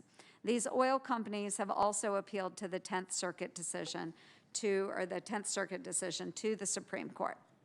So while I'm not going to ask you to speak on all of this and what is going on, the problem here, bottom line, is that the EPA wasn't following the law. They took the law that Congress passed, they twisted it and interpreted it for the benefit of oil producers, and that harmed our Iowa farmers. I know, again, you can't speak on how you would rule on these cases, especially those that could be pending before the Supreme Court, but tell me, how do agencies, how should they interpret the laws that are passed by Congress? Well, I think that the court's role in reviewing the lawfulness of agency action, it's largely governed by the Administrative Procedure Act, which governs the way that agencies can do their business and outlines what their authority can be. There's also a doctrine called Chevron, which is named after a case. And many times, if we're talking about a Chevron issue, we're talking about an issue of statutory interpretation. It sounds like that's mostly what you're thinking of. And an agency, you know, when a court reviews whether an agency has exceeded its lawful authority, it goes to the statute that you and Congress enact and interprets that statute, looks at the text, and tries to tell whether you've given the agency, given the EPA in your example, leeway to adopt policies, and that leeway would be present if you had ambiguity in the statute that left the decision to the agency. But if the agency goes farther than the text of the statute permits, then it is the role of a court to say that that action, you know, was in conflict with the statute and therefore illegal. And what happens then if there is an actual question on the intent of the law? Well, a statute in this context, in a context of a Chevron-type challenge to agencies, an agency's interpretation of it, you would interpret the statute in the same way that you would interpret any other statute. So as I was talking with Senator Sass about earlier, my own approach to it would be textualism. And so in my approach to language, the intent of the statute is best expressed through the words. So looking at what the words would communicate to a skilled user of the language. Very good. Well, I appreciate it. We do have a little bit of time remaining. So again, I just want to thank you. I want to thank your family very much for lending their support to you through this process. It can be a bit grueling. But I do have to say, though, your temperament throughout the entire hearing has been truly commendable. So thank you so much. I look forward to working with you further. And with that, Mr. Chair, I will reserve my time. Thank you, Senator Ernst. Judge, are you okay to do 2 more? Sure. So Senator Booker, Senator Crapo, then we'll take a 20-minute break to grab a bite to eat and finish up. Senator Booker. Thank you, Mr. Chairman, Your Honor. Hi, Senator. So I spoke yesterday, and I appreciate the attention which you gave me talking about how this is not a normal time. And I want to reiterate that one more time as cogently as I can, because this is something like we've just never seen before in the history of the United States. We're not just days away from Election Day, but people are actually voting right now. Close to 1 million people in my state have already voted, and about 10 million people voted nationally. The only other time a Supreme Court nomination hearing happened this close to an election was, as you probably know, was under President Lincoln, who declined to offer a nomination before the election. But we are in the midst of an ongoing election right now, at a very contentious time in our democracy. It's probably not normal also because people are already speaking in this election, and it seems like we are rushing through this process when many of my colleagues on this committee said just 4 years ago that we should not proceed to fill a vacancy that opened 269 days before an election. And the words of some of my colleagues, including the chairman, was to use our words against us. We would not do exactly what we're doing right now. It's also not normal, clearly, because we're in the middle of a pandemic. And we have tens of thousands of new COVID infections every single day, widespread food insecurity like we haven't seen these kind of food lines in my lifetime, I don't think. People across our country are struggling, and unfortunately, we see that we are right now not dealing with this crisis. We are instead literally having closed the Senate virtually, and the only proceedings that are being allowed to go forward are not the issues of helping people who are struggling, but dealing with this. And it's not normal that we have a president who has repeatedly attacked the legitimacy of our institutions. So much so, and I've never seen something like this in my lifetime, that his former cabinet members, his former chief of staff, all talk about the danger he represents to the country we all love. In fact, probably one of the most respected person on both sides of the aisle, General Mattis, who served as our Secretary of Defense, went as far as to say, a man who has been very reserved in his comments, that Donald Trump is a danger to our democracy. We are at a time that the legitimacy of our institutions are at stake. And it's not normal that the president would further cast a shadow over your nomination as well as the independence of the court by saying he would only nominate justices who would tear down Roe v. Wade, who would overturn ACA. And it's not normal amidst this all, and again, something that I find hard to believe that we're talking about, is that we have a president who cannot commit himself to the peaceful transfer of power. Now, in the light of this abnormality, most Americans think we should wait on your nomination. It's an illegitimate process. Most Americans think that we should wait. Today, and I appreciate you not following the news, but 90 of your fellow faculty members from Notre Dame wrote an open letter calling on you, for the sake of our democracy. They didn't speak to whether you're right or left or your judicial philosophy or qualifications. They wrote an impassioned letter for the sake of our democracy. They publicly issued a statement asking that your nomination, that you withdraw from this nomination process and have it be halted until after the November election. This is not normal. And again, the overwhelming majority of Americans want to wait, but my colleagues here are not listening. And so I'm going to ask you some questions that if you had told me 5 years ago that would be questions asked at a Supreme Court nomination hearing, I would have thought they wouldn't be possible. But unfortunately, I think they're necessary to ask you. And I hope that you'll give me direct answers. The first one, you've already spoken towards issues of racism and how you deplore it. But I want to just ask you very simply, and I imagine you'll give me a very short, resolute answer. But you condemn white supremacy, correct? Yes. Thank you. I'm glad to see that you said that. I wish our president would say that so resolutely and unequivocally as well. But we are at a time that Americans are literally fearful because their president cannot do that in the resolute manner in which you did. I'm sorry that that question had to even be asked at this time. Here's another one. Do you believe that every president should make a commitment unequivocally and resolutely to the peaceful transfer of power? Well, Senator, that seems to me to be pulling me in a little bit into this question of whether the president has said that he would not peacefully leave office. And so to the extent that this is a political controversy right now, as a judge, I want to stay out of it, and I don't want to express a view on. So, Judge, I appreciate what you've said about respecting our founding fathers, about the originalism.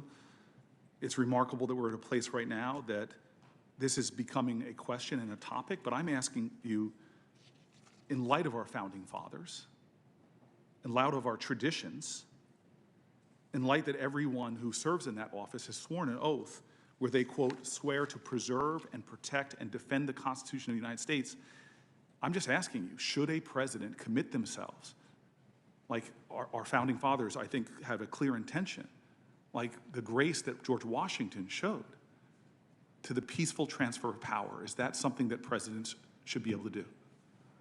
Well, one of the beauties of America from the beginning of the Republic is that we have had peaceful transfers of power, and that disappointed voters have accepted the new leaders that come into office.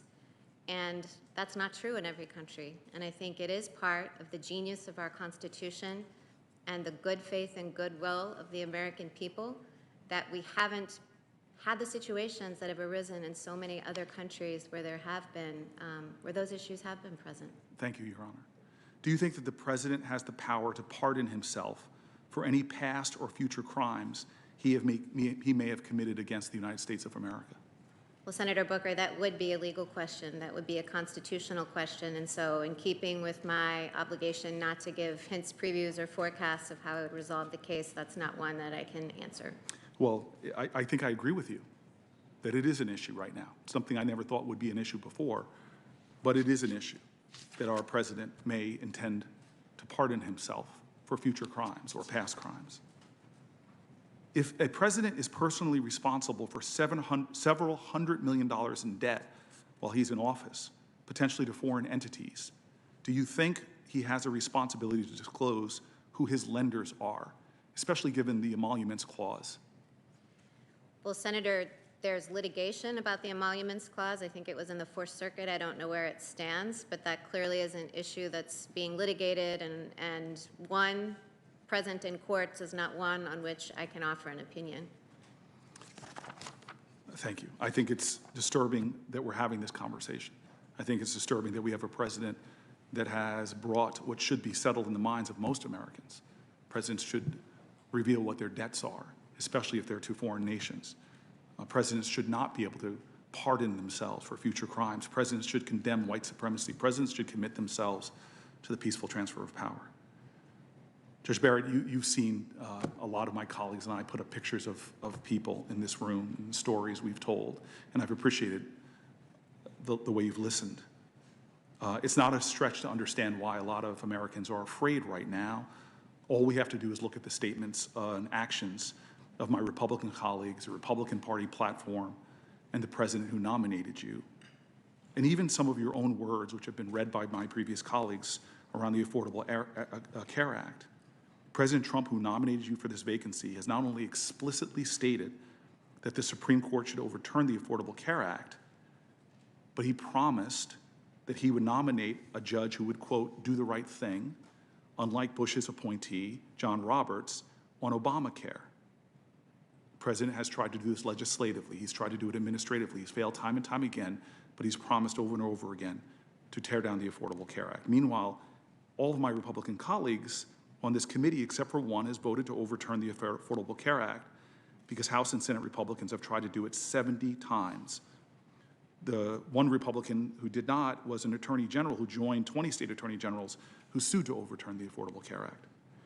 You yourself said, and now I will quote you, that Chief Justice Roberts pushed the Affordable Care Act beyond its plausible meaning to save the statute. The same Chief Justice Roberts that Trump implied didn't do the right thing. And so, Judge Barrett, you have said that if you were on the court, you will hear and consider the arguments from both sides. I was actually very interested when you said that you would put your family members in the shoes of litigants on both sides. Given all that you've heard said over and over again about the intentions to tear away the Affordable Care Act, to end the Affordable Care Act, given what you've heard about the people who rely on it, given the commitment, you know, that President Trump's said explicitly to only appoint judges who would overturn the ACA, is it unreasonable for people to fear, putting yourself in the shoes of people, is it unreasonable for the people that have been up here as in their pictures, is it unreasonable for them to fear that the ACA would be overturned if you were confirmed to the court? Well, Senator, I want to stress to you, Senator Booker, as I've stressed to some of your colleagues today, that I am my own person. I'm independent under Article 3, and, you know, I don't take orders from the executive branch or the legislative branch. I understand that. as I the guess, judges. can I restate my question? Because I don't think you are understanding it. I'm just Sure. asking you as an act of empathy, can you understand the fears that are exhibited by the people we put up? I don't, the two people I put up, Michelle and Merritt, I don't know what their political party is. I don't know if they're going to vote for me. I'm on the ballot. I don't know. I just know that they were people that wanted their voices to be heard because they are afraid right now and what your nomination represents. All I'm asking is, can you empathize with that? Can you understand that? Senator, I can certainly empathize with people who are struggling. I can empathize with people who lack health care. You know, one of the things that was so striking to me when we went to get our daughter Vivian from the orphanage in Haiti was the lack of access to basic things like antibiotics. And it just made me appreciate the fact that we had access to health care. So I can certainly empathize with all of that. And with respect to the ACA, you know, should I be confirmed, and as I've said, I would consider the issue of recusal a threshold question of law and whether to hear that case. But should I be confirmed and should I sit and hear the case, as I assured you, I would consider all the arguments on both sides. And one of the important issues in that case is whether, even if the mandate has become unconstitutional since it was zeroed out, whether it would be consistent with the will of Congress for the whole act to fall. It's a statutory question, not a constitutional one, or whether the mandate could be severed out and the rest of the act stand.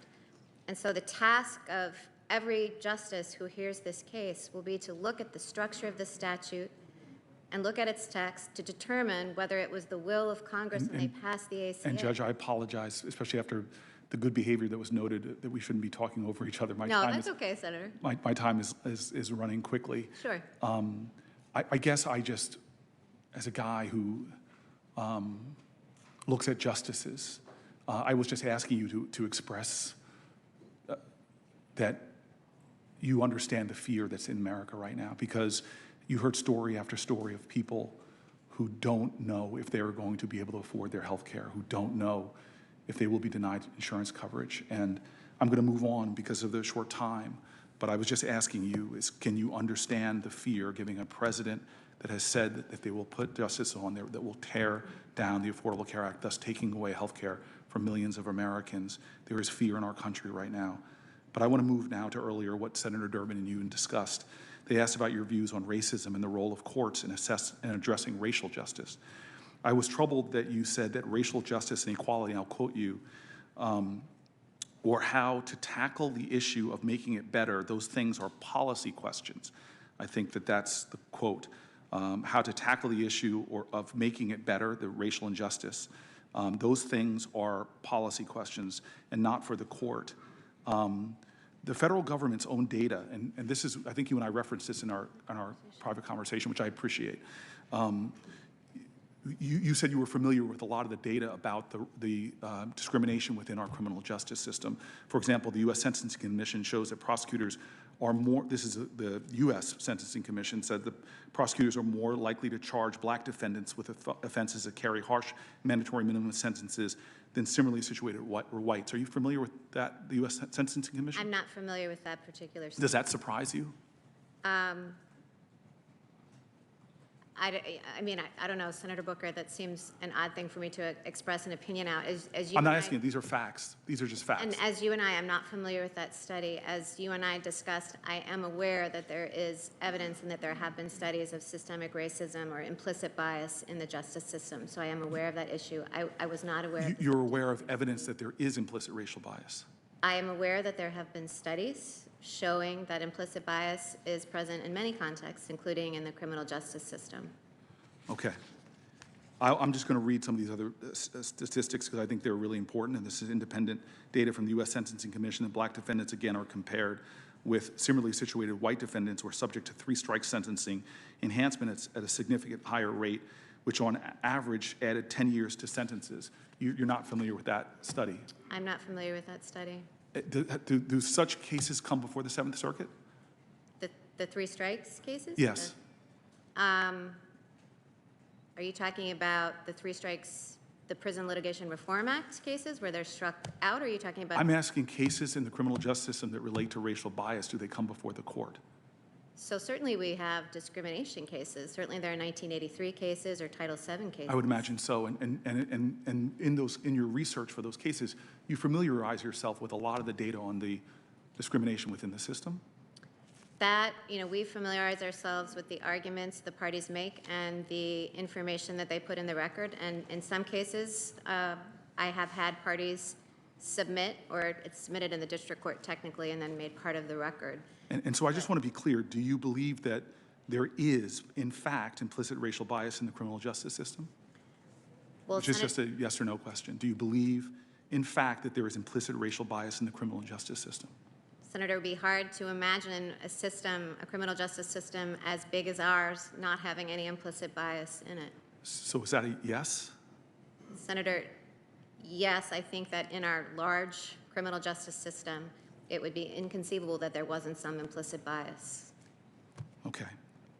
Over the last 2 years, about 121 of President Trump's judicial nominees to the federal court have said unequivocally that there is implicit racial bias within the justice system, quite clearly.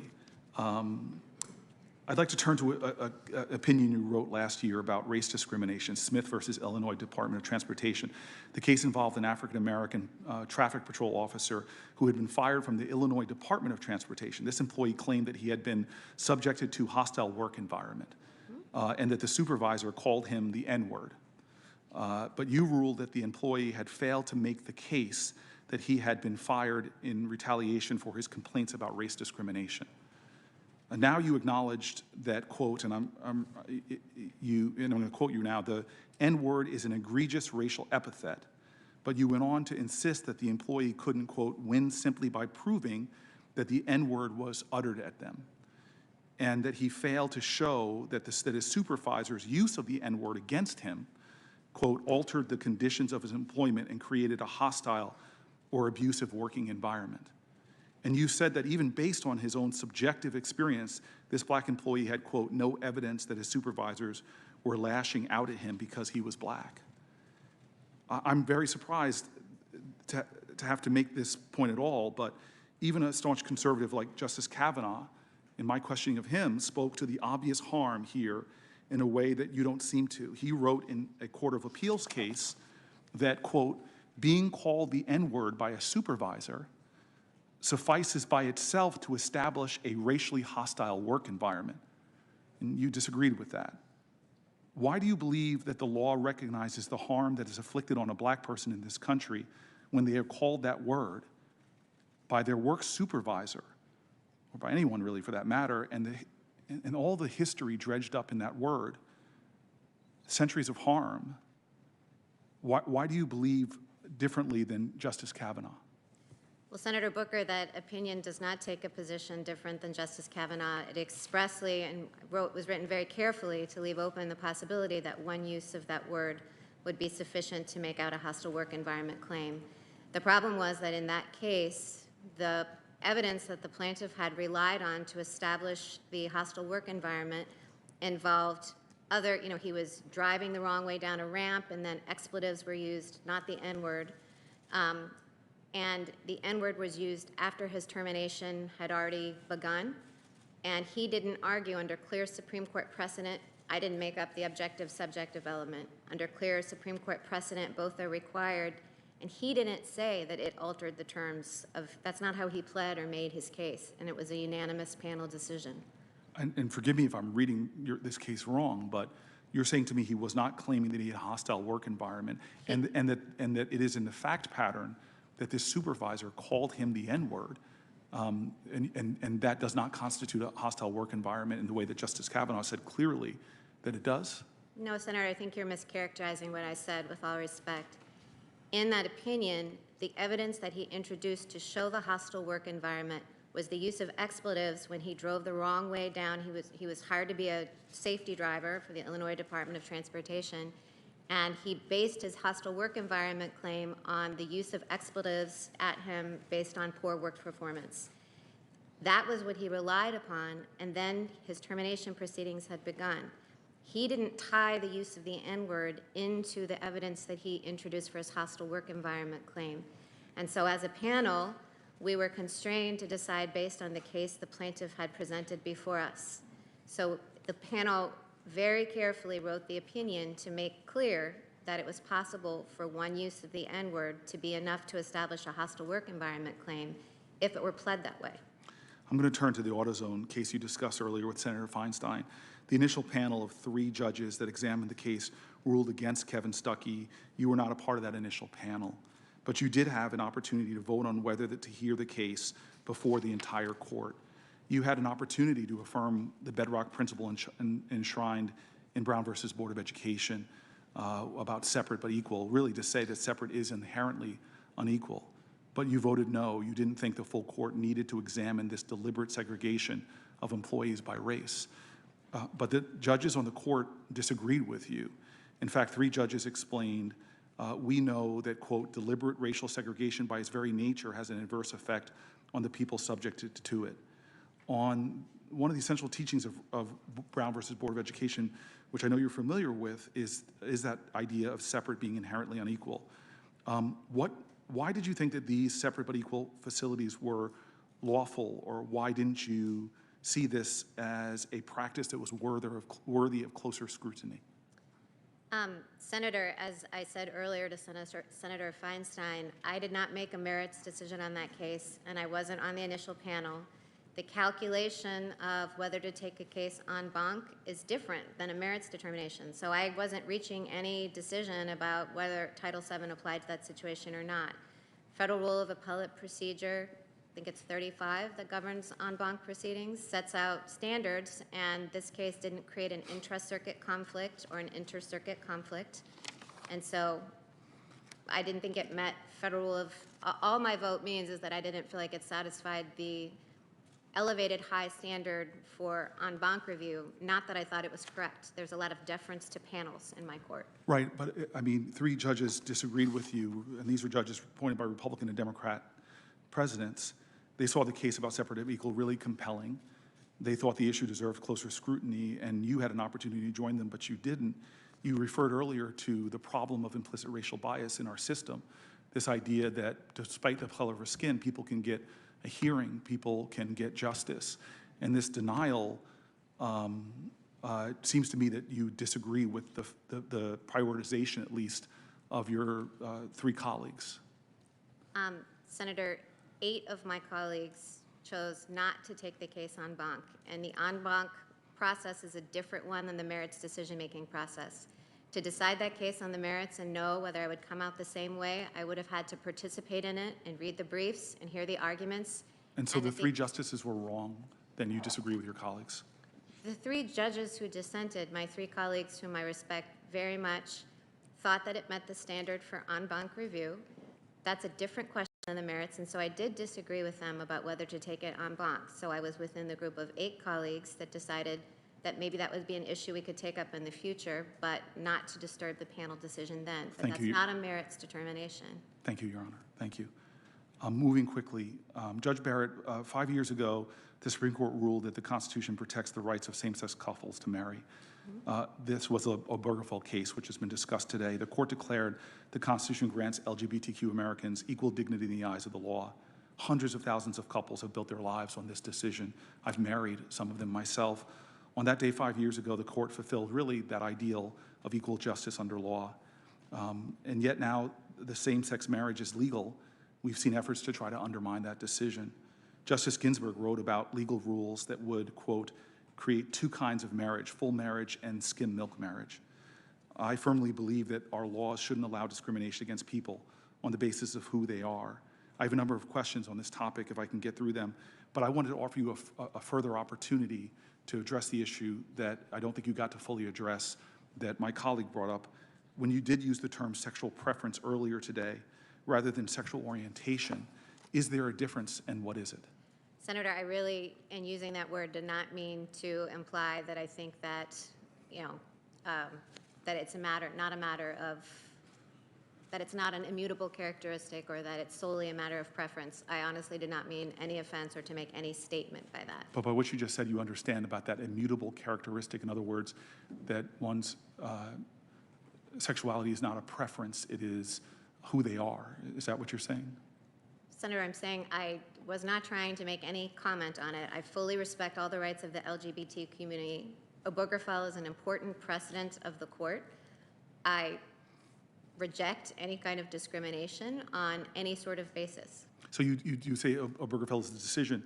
Well, what about your two colleagues, excuse me, forgive me. What about Alito and Thomas, who have said that the court has created a problem that only it can fix? They clearly don't see that as a precedent worth following. You just said Obergefell is a precedent. I said Obergefell, of course, Obergefell is a precedent. It is an important precedent. As you pointed out, there are reliance interests now on Obergefell as to why Justices Alito and Thomas have called for its overruling in the recent opinion that they issued. I can't really speak to. They call it a problem. Do you know what they're referring to? Well, Senator Booker, I don't know what Justices Thomas and Alito were thinking. That you'd have to ask them. So we're now seeing cases where gay and lesbian Americans are being denied equal access to Social Security survivors' benefits. One same-sex couple in Arizona was together for 43 years, got married, but one of them died 6 months later, and now the surviving spouse is being denied benefits because they weren't married long enough after 43 years together in love. Does this violate the rule of equal treatment that the Supreme Court has laid down? Well, in Obergefell, could you repeat the facts of this? They were together for 43 years. The law changed and allowed them to marry. They married. One died soon after, and they're being denied survivor benefits because they weren't married long enough because the law wrongfully denied them that equality. So that would be a legal question that would have to come up and be decided in the context of a real case. I mean, it's plain that Obergefell recognizes the full right of same-sex couples to marry, but the question of what are the implications of that for benefits would be something that would come up before a court later. But there are some precedents. Maybe I can ask a different Sure. question. Can a hairdresser refuse to serve an interracial couple's wedding because they disapprove of interracial marriages? Well, Loving versus Virginia follows directly from Brown, and it makes unconstitutional any attempt to prohibit or forbid interracial marriage. Could they refuse to serve a black couple's wedding? Could a baker or a florist refuse to? Title VII prohibits any sort of discrimination on the basis of race by places of public accommodation. How about an interfaith wedding? Well, Senator, I feel like you're taking me down a road of hypotheticals that is going to get me into trouble here because, as you know, I can't opine on how cases would be resolved, and I've said that whether they're easy questions or hard questions, I can't do that.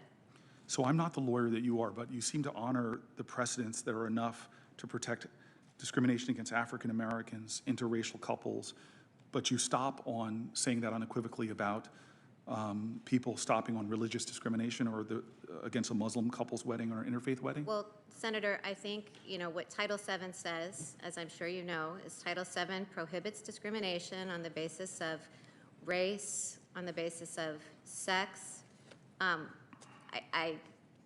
I can do is say, refer to the statute. But of course, as to whether there would be evidence to show or whether any particular encounter between a customer and a florist or a baker violated Title VII, that would be a case that would have to come up, as I discussed with Senator Sass, with real litigants, litigated on a full record, So you're asking a series of hypotheticals.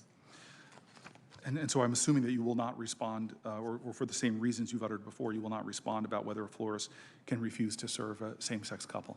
Well, it sounds like you're on your way to talking about Masterpiece Cake Shop and some of the cases that are very hotly contested and winding their way through the courts. And so I want to make sure that I'm not in a position where I'm eliciting any views that would bear on litigation that's very active.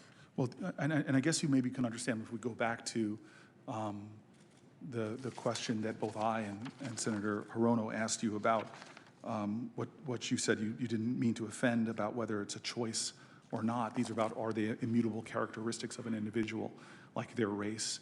I just want to just close by saying the story of some folks in my home community of New Jersey, Emily, Sonessa, and Jan Moore. They've been together for 51 years. They've raised 3 children. At last count, and I think that that's a good way of putting it, they have 18 grandchildren and 20 great-grandchildren. And you know how families are. Mm-hmm. But for a long time, they had to keep their relationship and their love a secret. Finally, once same-sex marriage became legal, they got married. And thanks to the Supreme Court's decision in Obergefell, they can now enjoy their full rights. Judge Barrett, you're asking the United States Senate to agree to have you replace Justice Ginsburg, which would tilt the balance of the court further to the right. Remember that it was Justice Ginsburg who warned against full marriage for some couples and skim milk marriage for others. Like so many couples in my state of New Jersey and around the country, Emily, Jan are worried about what might happen if the Supreme Court starts to peel back some of their hard-fought rights. They believe that their love should be valued by their government and equally as the love of any other people. And they believe a lot of the rights that they now enjoy, which were denied in the past to African Americans even, to interracial couples, they believe that they should be able to preserve them. And so my time's expired. You've been very generous, and as has the chairman, in allowing me to go over. I'm grateful to have the opportunity to talk with you more tomorrow. Thank you, Senator Booker. Thank you very much. Thank you, Senator Booker. Senator Crapo. Then we'll take a break for supper. Thanks. Thank you, Mr. Chairman. And we're 4 away from the finish today. Before I begin, I do have a couple of letters I'd like to submit for the record. One from the Speaker of the Idaho House, Scott Bedke, in support of Judge Barrett's nomination, and the other from the National Shooting Sports Foundation, also in support of the nomination, Mr. Chairman. Without objection. Thank you. And Judge Barrett, I am going to, well, I'll get to some new material, but a lot of what I do at the beginning will be going over things you've already said, and you must think you've said them way too much, had to say them way too many times. I'm going to just be sure that we get some things nailed down once more. Before I do that, though, there's been a lot said today that really needs to be responded to. This won't be a question to you. These first two, I'm just going to quickly respond to a couple of them. The first was one of my colleagues, Senator Whitehouse, spent a very long presentation trying to make the case that there is a lot of dark money out there trying to control the Supreme Court nominations and this whole process and the situation that we face today. I just want to set the record straight. These are actually These are actually some statistics that Senator Cruz quickly went through when he spoke. But yeah, there is dark money in politics, and I think that we should get it out. What this means is that money where you don't know who the real donors are behind the entity that's making the expenditure. Fortunately, we're getting a lot of that out, but there's still a lot there. The impression, though, that was left was that this dark money is all on one side. The reality is, if you look at opensecrets.org, this data is from 2016, but I've seen data even later into 2018. And it's the same kind of statistics, and that is that really the significant majority of the dark money is being spent in favor of the Democratic side rather than the Republican side. Of the top 20 organizations and individuals that they identified who contribute to super PACs, who then utilize the money in the way that was talked about, 14 of them give exclusively to Democrats. Of the top 10 on that list, only 2 give to Republicans. So, and the totals, by the way, were $422 million in this report going to Democrats and $189 million going to Republicans. So yeah, there is money in the system. which we can't identify. A lot of this money, by the way, is going into ads against you, Judge Barrett. But we can't get it all out yet. I think we ought to get it out, but let's not try to create the impression that this is just some one-sided circumstance that's happening in the country. The other thing I want to go over first before I get into my questions is the same thing I went over yesterday because the allegations have been made again and again and again that somehow we are rushing this case and somehow we are violating the history and the precedent of the way the Senate operates and the way the presidency operates when there is a vacancy in an election year. Some people count these things differently. There's a statistic that I will use that will count all vacancies that have happened, whether the vacancy occurred in the election year or whether it just didn't get resolved until the election year. But it doesn't matter whether you just take the ones that arose in the election year or if you take all of them that were resolved in the election year. The precedent is the same. It's overwhelming.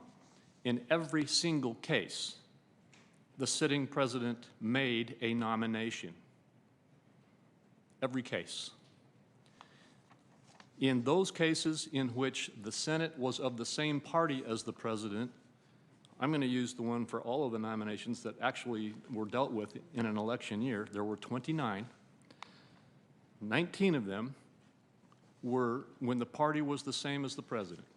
17 of those 19, the party moved ahead with the president's nomination, and the nomination was confirmed. 10 of those times, it was when the party was not the party of the president. In 9 of those cases, the party that was not the party of the president declined to move forward until the next president was elected. Now, that's the precedent of the Senate. That's what happened in 2016 when the Senate was of a different party than the president, and it's what's happening now when the Senate is the party of the president. And those are the facts, and that's the precedent. In terms of the timing, I went through the timing then as well. I think your hearing started, Judge Barrett, on the 16th day from the day you were nominated. There's a bunch of members of the Supreme Court whose nomination hearings started sooner than that, including Ruth Bader Ginsburg. And so the fact is that normal procedures, appropriate timing, and appropriate policy and precedent is being followed here as we move forward. Now, having made those points once again, like I said, I will get into some new questions for you, but I'm going to go over a lot of things that you've already talked about because I really think it's important that we just make it as clear as possible. You've talked about originalism and textualism. Is there a difference between those two things? They are the same basic approach, but we use originalism mostly to refer to interpreting the constitutional text, and textualism we use to refer to interpreting statutory text. But they both involve the same principle, which is that one comes to the law and interprets it as it would have been understood by those at the time of either its ratification in the case of the Constitution or its enactment in the case of a statute, and that the law remains the law until it's lawfully changed through democratic processes. All right, thank you. And I assume you would consider yourself both an originalist and a textualist. I do, Senator Crapo. And you've written quite a bit about precedent and stare decisis. Could you just once again tell us what that is? And maybe you could make a distinction between what it means at the appellate level and at the Supreme Court level. Sure. So there are two kinds of stare decisis. There's horizontal stare decisis, which is, say, the Supreme Court's obligation to follow its own precedent. And then there's vertical stare decisis, which is my obligation right now on the Seventh Circuit to follow Supreme Court precedent because it sits above me in the federal judicial hierarchy. For vertical precedent, there's no question. I mean, I can't buck what the Supreme Court does.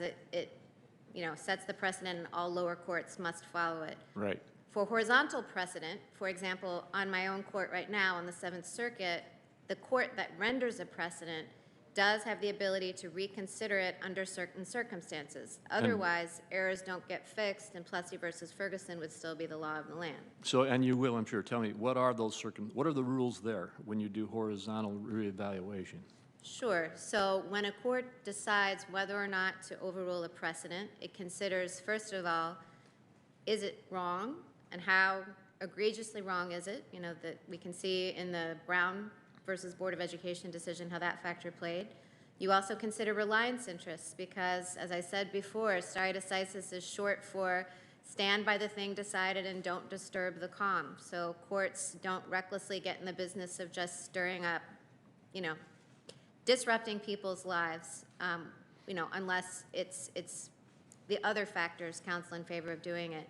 You consider whether the law has developed since the precedent in a way that undercuts the foundations of the precedent itself. Same for the facts. You also consider whether the precedent that you set has proved to be workable for the courts below you that must follow it. So in my case on the Seventh Circuit, that would mean the district courts. Have we set out an articulation of the law in a case that lower courts can actually use? And so, to paraphrase here, if a judge in a horizontal situation, either a Supreme Court justice evaluating Supreme Court precedent or a circuit court judge evaluating the circuit court's precedent, if they felt the precedent was wrong, that's not enough. That is not enough.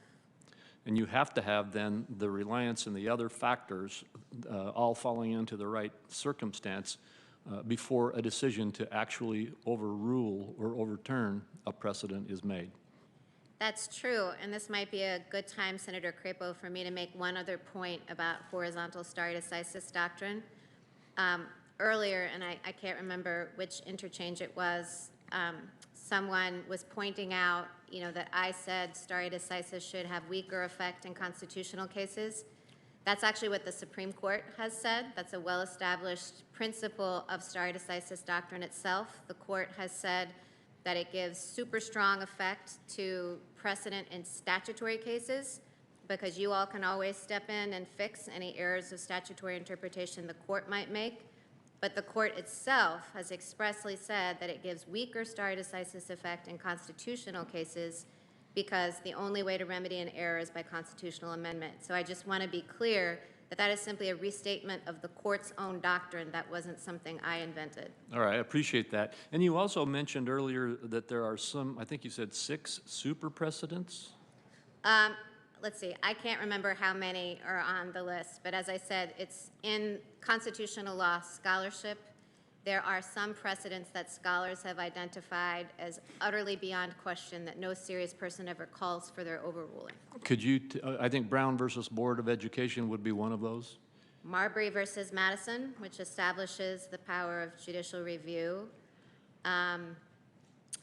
Let's see, the cases, probably easier for me to just identify what the precedents stand for. So Sure. The power of judicial review, the power of the Supreme Court to review judgments from state courts, the proposition that the 14th Amendment applies only to state action, the incorporation of the 4th Amendment and by implication the other Bill of Rights, other rights in the Bill of Rights against the states. So they're mostly structural kind of foundational principles, you know, and they're just so settled no one seriously challenges them anymore. Thank you. I appreciate that. I think that that's very helpful. And in this hearing, you've been asked about at least 3 very significant Supreme Court precedents, and you've been asked whether you were asked to commit to overturn them or whether you've even had conversations with the president or his staff about them. One, and I just want you to, again, give your answer on that because I want this to be very clear. Roe v. Wade, have you had any conversations with the president or with the White House staff, White House counsel, anyone, and have you made any commitments about how you would rule on any case dealing with that? I have not, Senator Crapo. Thank you. And the same set of questions with regard to Obergefell. I've had no conversations with anyone in the White House staff about that case, my views of it, how I would rule. All right. And then finally, the current case, California v. Texas. No conversations at all. All right. Thank you. Now, you also earlier testified that there's a difference between judicial decision-making and the process of making a judicial decision versus, say, the process you would make as a professor when writing an article or what have you. Could you just quickly get into that with me? Sure. So a professor, when writing law review articles or doing academic critique, is kind of at a 10,000-foot level. You know, you're not in the trenches like a judge is, because you are not deciding it in the context of a real case with real litigants in front of you, the adversarial process where you have people on either side, where you hear arguments and you consult with your colleagues and you write your opinion. And I think one thing it's worth pointing out about the judicial process is that I have had the experience of changing my mind at various points along the way. I've gone into oral argument more than once thinking, you know, I was going to rule one way, and then oral arguments changed my mind. Or I've gone into conference and my colleagues have changed my mind. I've even changed my mind, and this is not uncommon on the court, once I started writing an opinion. Judges say, it won't write, you know, which means what you thought was right when you started writing it, you realize actually didn't really work out. So I think that process and the fact that judges keep an open mind all the way through is evidence of how the judicial process really is unique in our system, and it is a different enterprise than academic critique. Thank you. I've been able to observe that a little bit. I clerked on the Ninth Circuit Court of Appeals. That's right, you told me that. And so I've been able to observe that exact process in each of those steps that you talked about taking place. And you're right, that's how it happens when it's done properly. Next, I want to go to one more specific kind of process type thing to make sure we all understand it right, and that's the recusal. Interestingly, you've been asked by my colleagues on the other side to assure that you have made no commitments about case law, but that to give a commitment on recusal. You have said that there is a process for recusal as well, and that you would follow that. But could you please lay that out again, once again, for us? Yes, recusal is a question of law because 28 U.S.C. 455, the recusal statute, actually obligates a judge to recuse in certain cases of either actual bias or apparent bias. And there are Supreme Court precedents interpreting the range of a judge's obligations under that statute. There are also, you know, professional conduct committees to consult, and I think collaboration and consultation, as I've said before, with other justices is the typical practice according to Justice Ginsburg's description of it. So it is a legal question that's governed by statute and precedent, so it's not one that I can make an advance resolution of. All right, thank you. Now I want to move to, frankly, back to California v. Texas, or Texas, yeah, California v. Texas, and the pre-existing conditions issue that has been raised by a number of my colleagues here. We've heard a lot about the Affordable Care Act yesterday and today. I serve on the Finance Committee as well as the Judiciary Committee, and so this is an issue I really care about a lot. I'm passionate about ensuring that all individuals, especially Idahoans, have affordable, quality health care coverage, and making sure that they have coverage for their pre-existing conditions is especially important. Regardless of what one thinks about the Obamacare legislation. Reasonable people can disagree about the totality of the success of Obamacare, and this is something that I think should be remembered. But many of the policies in Obamacare were policies on which we had agreement between Republicans and Democrats as we moved forward at that time trying to craft a health care law. People may recall this was being negotiated in the Finance Committee for quite a while before President Obama pulled it back and then brought his own statute out. And one of the things that we had agreement on was protecting pre-existing conditions back then. There was no fight over that. And in fact, I think every single U.S. senator wants to protect access to coverage for patients with pre-existing conditions, Republicans and Democrats. So here we are now talking about the Obamacare legislation that was pushed through the Senate when there was a Senate and a president of the same party and the ability to avoid a filibuster. And we're now looking at legislation challenging one part of that. Again, you've talked about this, but I'd like you just to set up this next question. There's a difference between NFIB versus Sebelius, the case which you have made some commentary on, and Texas v. California. Could you tell me the difference? Yes, NFIB versus Sebelius involved whether the mandate violated it was framed initially as a case about whether the mandate violated the Commerce Clause. And the majority in that case, as you know, I've discussed in earlier interchanges, interpreted the mandate provision to be a tax rather than a penalty. And Chief Justice Roberts said that he thought it was justified as an exercise of Congress's taxing power, but would have been invalid under the Commerce Clause. Now, the new case that the Supreme Court is poised to hear involves a different question. If the mandate, which has now been zeroed out, the initial question, it does resemble NFIB versus Sebelius, because the initial question is something a tax if it's $0? So is it still a tax? And if it's not a tax, can it be justified under Congress's taxing power? But severability, even assuming that it is no longer a tax because it's zeroed out, the next question is, if that provision is unconstitutional, does just that provision become inactive, so to speak, or does the whole statute fall? And that is the question of severability. So in some respect, whether one thought that the mandate was unconstitutional or not, the act would have to be found, that would have to be unseverable. And you may not know the answer to this, but I believe that in the last session of the Supreme Court, 7 members of the court said that there's a very strong presumption in favor of severability rather than knocking down an entire statute. That is true. It's an established doctrine, and it was reiterated even last term. So did you participate in a moot court case on this last month or in the last near future? I did. Can you tell us what a moot court case Sure. is? So William & Mary Law School has every year what it calls its Supreme Court preview, and it includes a moot court case. There's a long tradition of moot court exercises at law schools. You know, sometimes they're called mock trials, sometimes they're called moot courts. That's when they're appellate. And it's a chance to educate the community around the law school, the students, or in the case of this William & Mary program, it also draws in people from around Williamsburg so that they can see how the judicial process works. And So judges often participate in moot courts, right? judges often participate in moot courts, and in this particular one, there were maybe comprising the panel.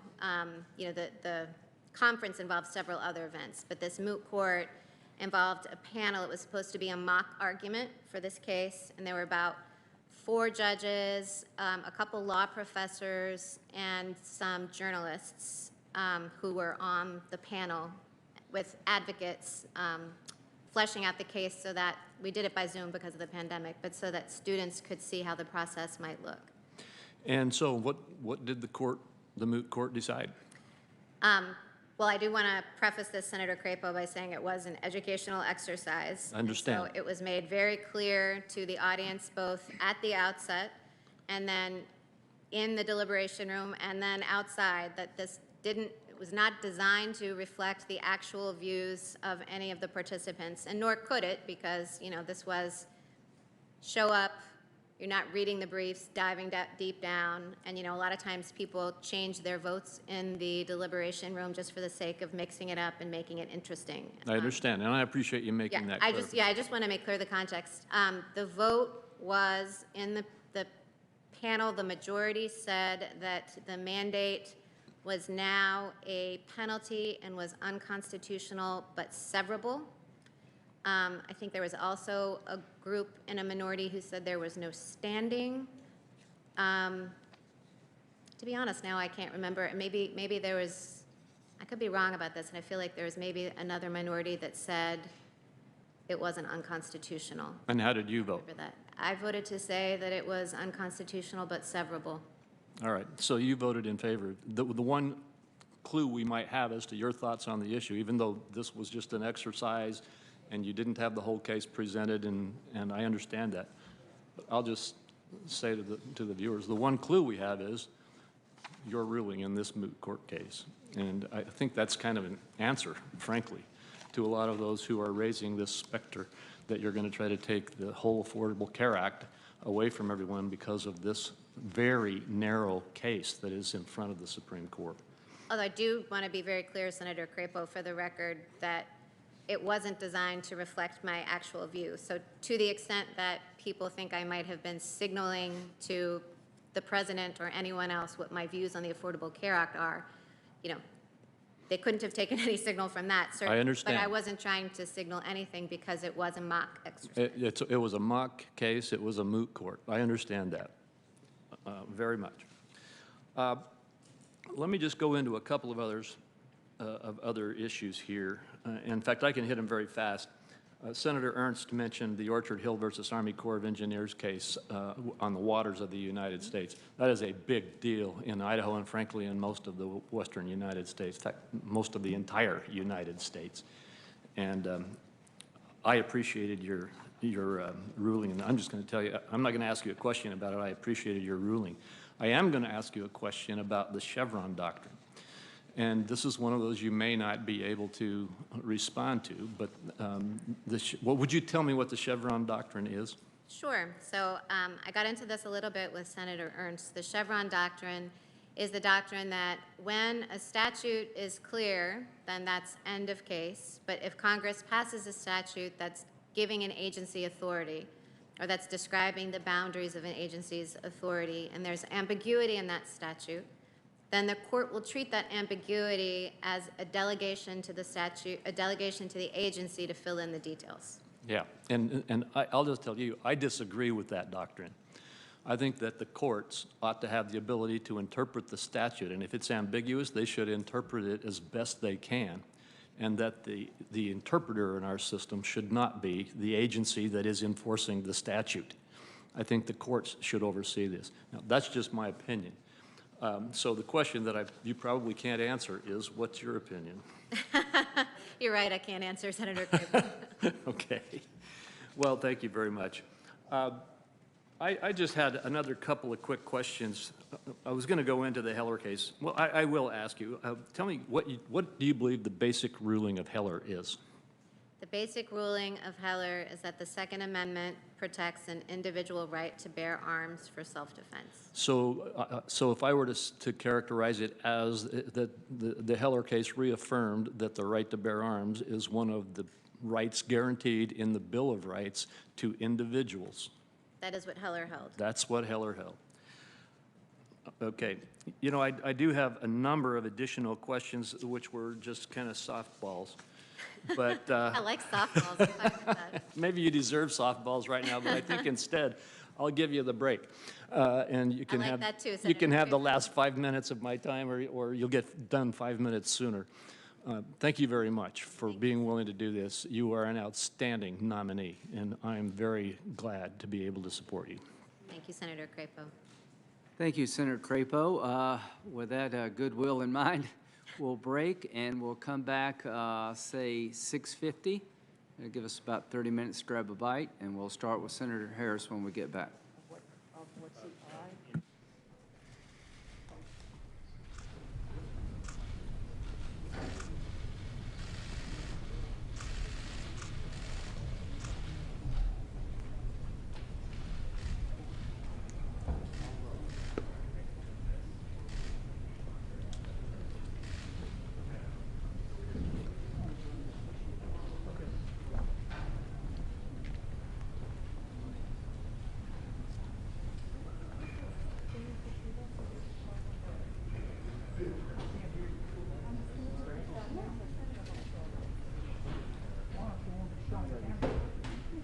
Because this is cool, or this feels like